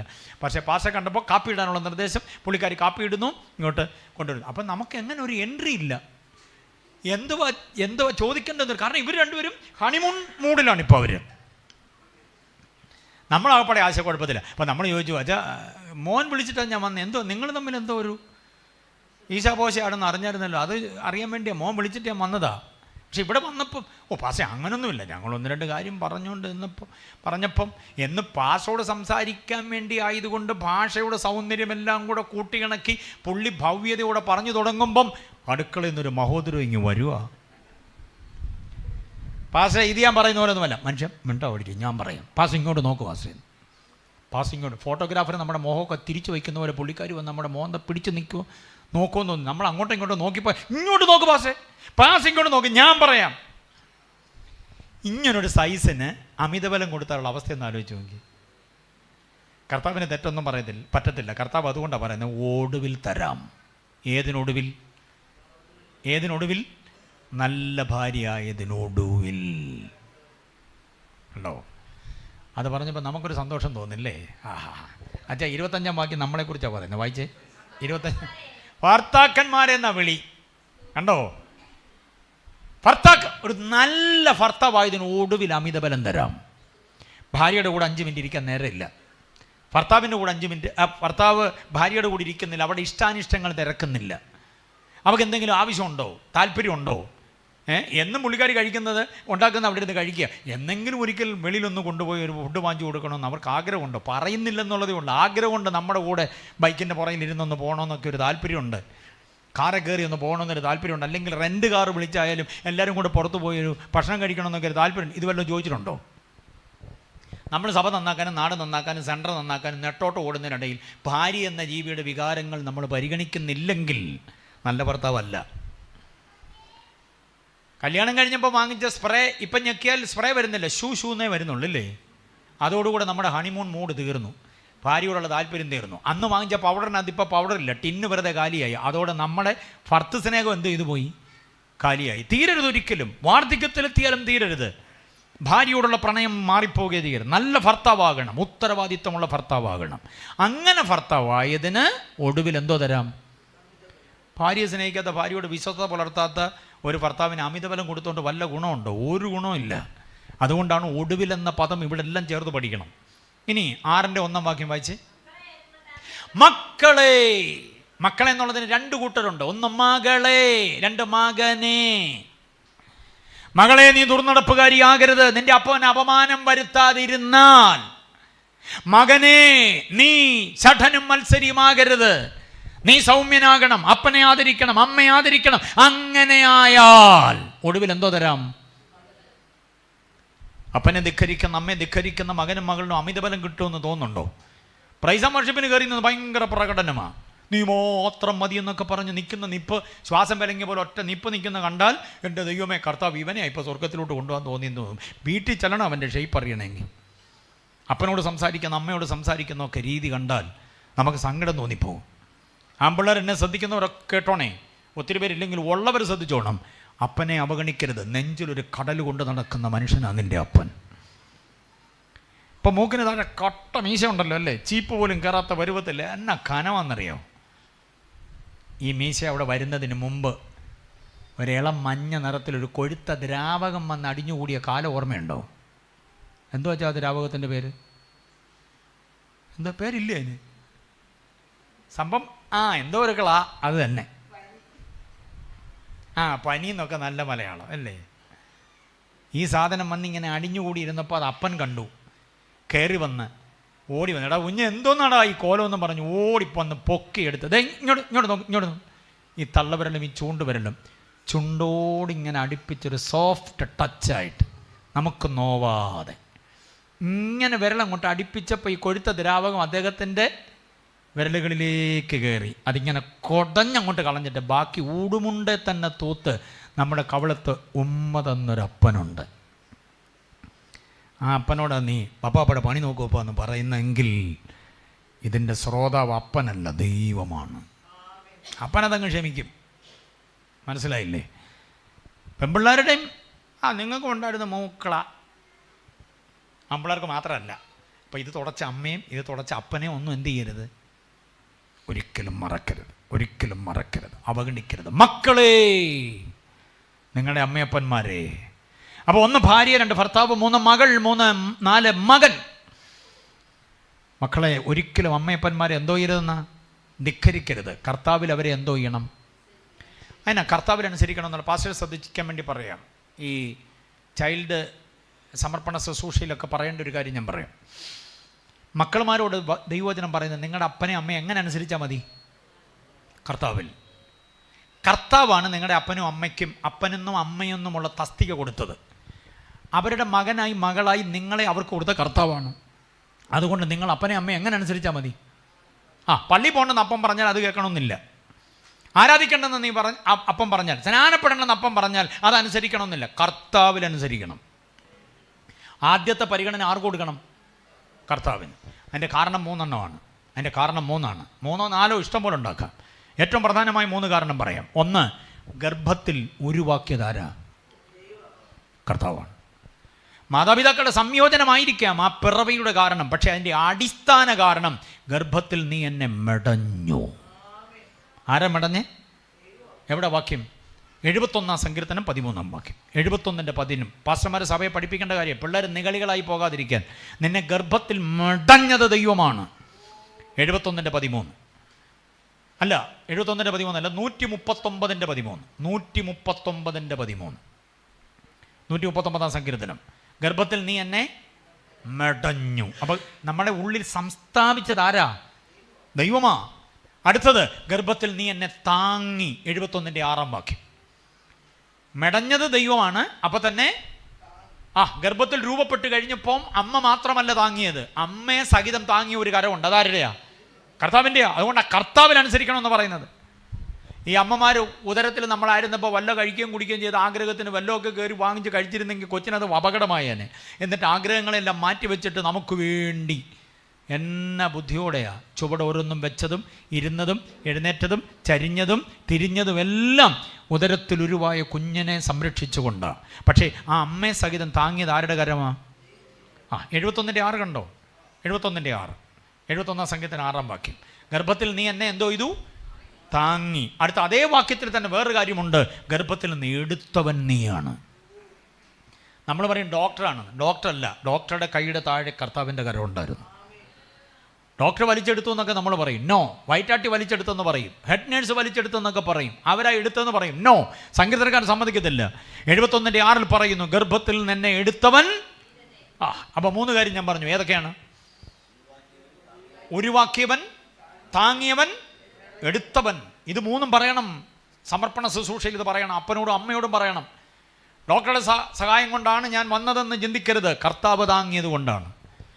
അതുകൊണ്ട് 128 സങ്കീർത്തനം പറയുന്നത് യഹോവ നൽകുന്ന പ്രതിഫലമാണ്, അവകാശമാണെന്ന് പറയുന്നതിന് തൊട്ട് മുകളിൽ പറയുന്നു, ദൈവം അവർ ഒലിവ്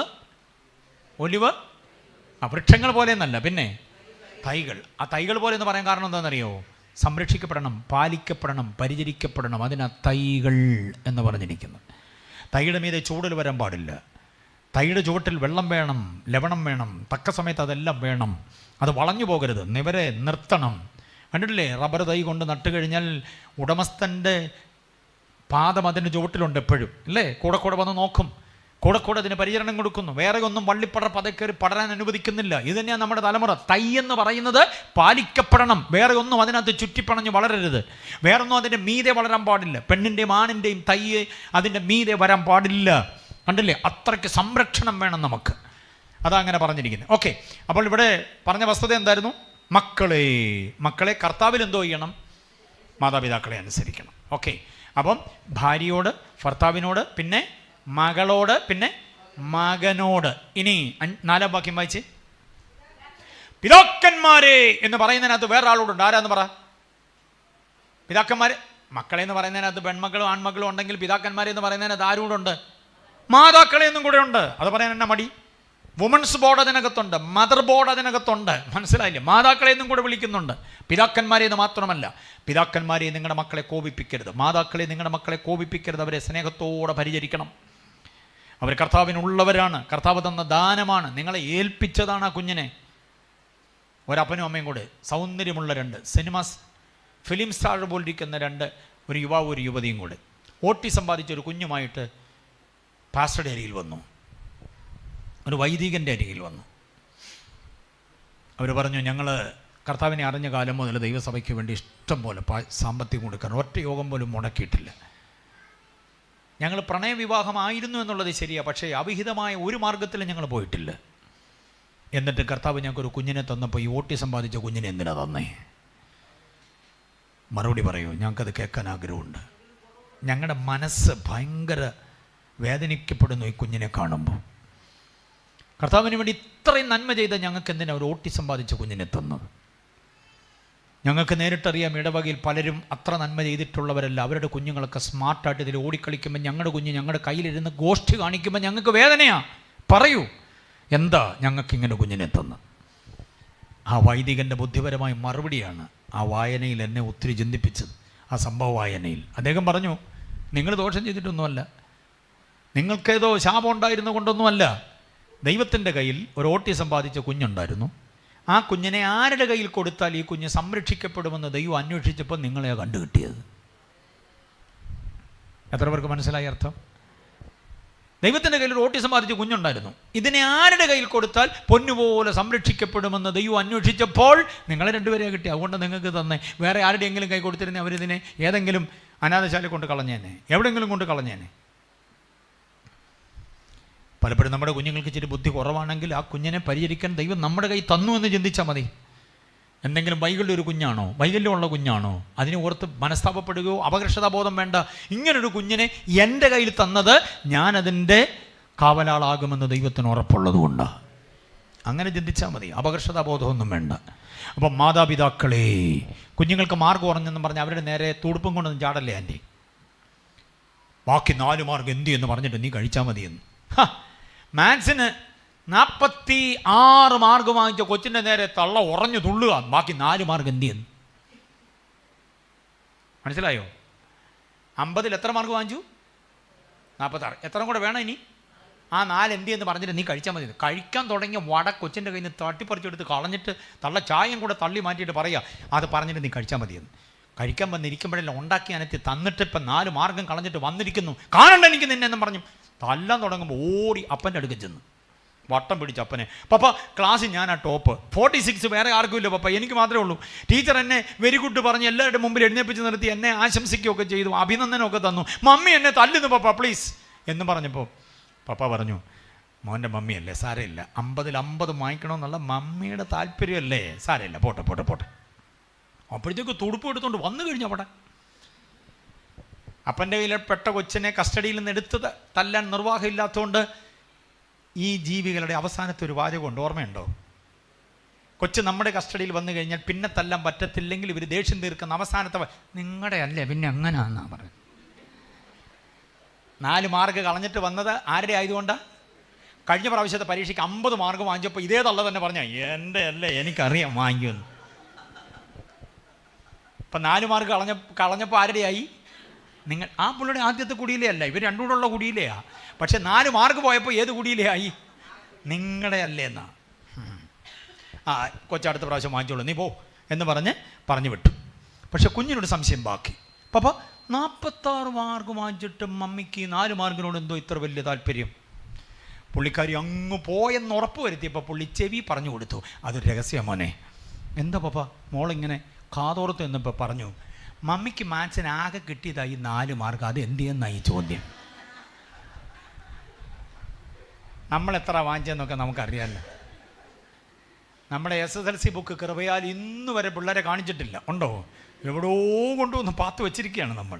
പിള്ളേരുടെ നേരെ മാർക്കിൻ്റെ കാര്യം പറഞ്ഞ് ചാടരുത്, അവരുടെ അതിൻ്റെ ഫോട്ടോസ്റ്റാറ്റ് സഹിതമുണ്ട്. അവർ പിന്നെ അത് വെളിപ്പെടുത്തുന്നില്ലെന്ന് മാത്രമേ ഉള്ളൂ. നമ്മൾ വാങ്ങിച്ചത് നമ്മൾ പഠിച്ചതും ഒക്കെ നമുക്കറിയാം. അതുകൊണ്ട് ഒരു കാര്യം ചെയ്താൽ മതി, അപ്പനും അമ്മയും കുഞ്ഞുങ്ങളോട് സ്നേഹവാത്സല്യത്തോട് ഇടപെടുകയും അവരുടെ പരീക്ഷയുടെ കുറവ് അല്ലെങ്കിൽ മാർക്കിൻ്റെ കുറവൊക്കെ ദൈവസന്നിധിയിൽ വെച്ച് പ്രാർത്ഥിച്ച് അവരെ ഹരാസ് ചെയ്യാതെ അവരെ ചേർത്ത് നിർത്തണം.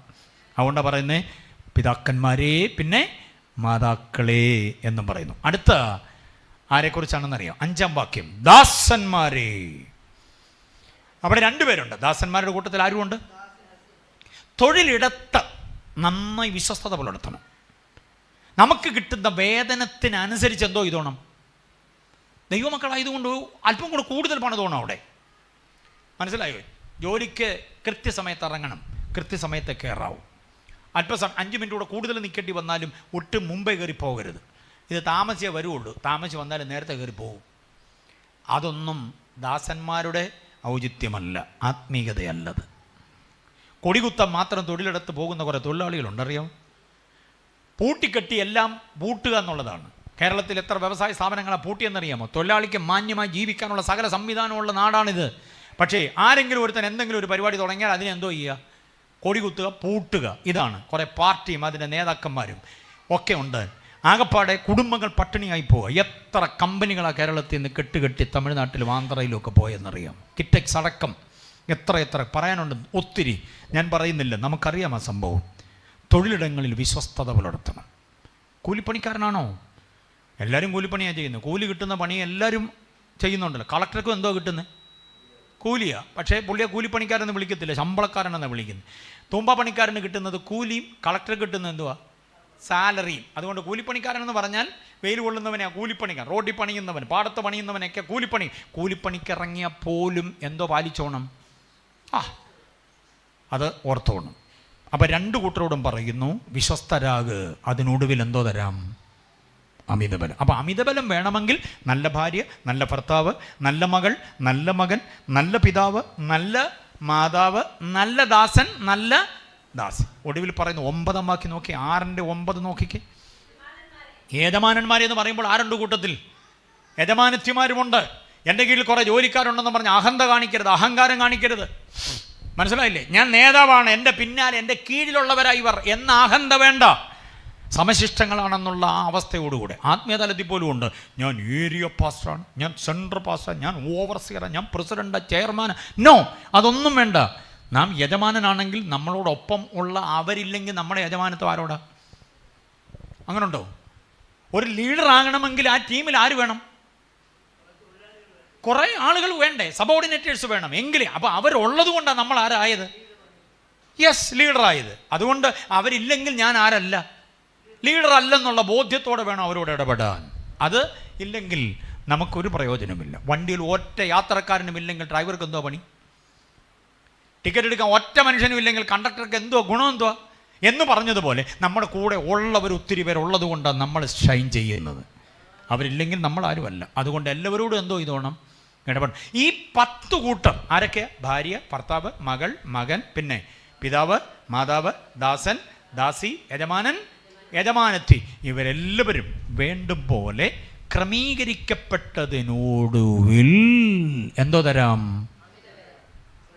ഇതാണ് ക്രൈസ്തവ കുടുംബ പശ്ചാത്തലം. ബോധ്യമായവർ എത്ര പേരുണ്ട്? കുഞ്ഞുങ്ങളെയൊക്കെ ഗംഭീരമായി പ്രാർത്ഥനയോടുകൂടെ വളർത്തിയെടുക്കണം.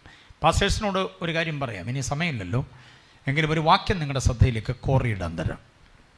2 കൊരിന്ത്യർ 6:3 വാക്യം. പാസ്റ്റേഴ്സിനോട് മാത്രമായിട്ട് 2 കൊരിന്ത്യർ 6:3 വാക്യം. ശുശ്രൂഷയ്ക്ക് ആക്ഷേപം വരാതെ, ഒന്നിനും ഇടർച്ചയ്ക്ക് ഹേതു കൊടുക്കാതെ ദൈവത്തിൻ്റെ ശുശ്രൂഷകരായി ഞങ്ങളെ തന്നെ കാണിക്കുന്നു. 6:3-4 വാക്യം ദൈവദാസന്മാർ മറക്കരുത്. എൻ്റെ സഹപ്രവർത്തകരോട് ഞാൻ ഭയത്തോടെ ഓർമ്മപ്പെടുത്തുന്നു, നമ്മൾ ആരുടെ ശുശ്രൂഷകരാ? സംഘടനയുടേതല്ല, പ്രസ്ഥാനത്തിൻ്റെതല്ല, മതത്തിൻ്റെതല്ല, ജനസംഘശക്തിയുടേതല്ല, പിന്നെ ആരുടെയാ? ദൈവത്തിൻ്റെ ശുശ്രൂഷകരാണ്. ആ അഭിമാനം നിലനിർത്തിക്കൊണ്ട് ഓർക്കണം, ആർക്കും ഒന്നിനും എന്തോ വരുത്തരുത്? ഇടർച്ച വരുത്തരുത്. നമ്മുടെ പ്രസംഗം വേറെ ആർക്കും ദോഷം ഉണ്ടാക്കരുത്, വേറെ ആരുടെയും മതവികാരം വ്രണപ്പെടുത്തരുത്. നമ്മൾ യേശുവിനെ മാത്രം പ്രസംഗിക്കണം. ഒന്നിനും ഇടർച്ചയ്ക്ക് ഹേതു കൊടുക്കരുത്. ചില കയറി നിന്ന് വീരവാദം മുഴക്കുമ്പോൾ അവർ ഭയങ്കര എൻസൈക്ലോപീഡിയാണ്, പണ്ഡിത ശ്രേഷ്ഠന്മാരാണെന്ന് കാണിക്കാൻ അതും ഇതുമെല്ലാം വാരി വലിച്ച് പറയും. അവസാനം പുലിവാല് പിടിക്കുകയും ചെയ്യും. വേറെ ആർക്കും പിന്നെ ആ വഴി പോയി പ്രസംഗിക്കാൻ പറ്റാതെ വരും.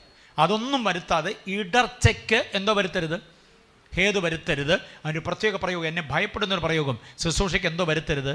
ആക്ഷേപം. അപ്പോൾ ചുരുക്കൽ ഇങ്ങനൊരു വാചകം എഴുതിക്കും നിങ്ങൾ, നിങ്ങൾക്ക് വേണ്ടി ആക്ഷേപരഹിതമായ ശുശ്രൂഷ. എന്തോ വേണം? ആക്ഷേപരഹിതമായ ശുശ്രൂഷ. കർത്താവ് അനുഗ്രഹിക്കട്ടെ. ഇങ്ങനെയൊരു ഫാമിലി ഗെറ്റ് ടുഗദറിൽ ഞാനും എൻ്റെ കുടുംബവുമോ എന്നുള്ള ഒരു വിഷയം സമഗ്രമായിട്ടല്ല, കുറേ കാര്യങ്ങൾ പറയാനായിട്ട് കഴിഞ്ഞു. കൺക്ലൂഷനായിട്ട് ഒറ്റ വാചകം പറയാം. യോശുവയുടെ പ്രാർത്ഥനയാണ്, ഞാനും എൻ്റെ കുടുംബവുമോ. ഞാൻ തുറന്നൊരു കാര്യം പറയാം. യോശുവ ഞാനും എൻ്റെ കുടുംബവുമോ എന്ന് പറയുമ്പോൾ യോശുവയും ഭാര്യയും അവർക്ക് ദൈവം കൊടുത്ത മക്കളും.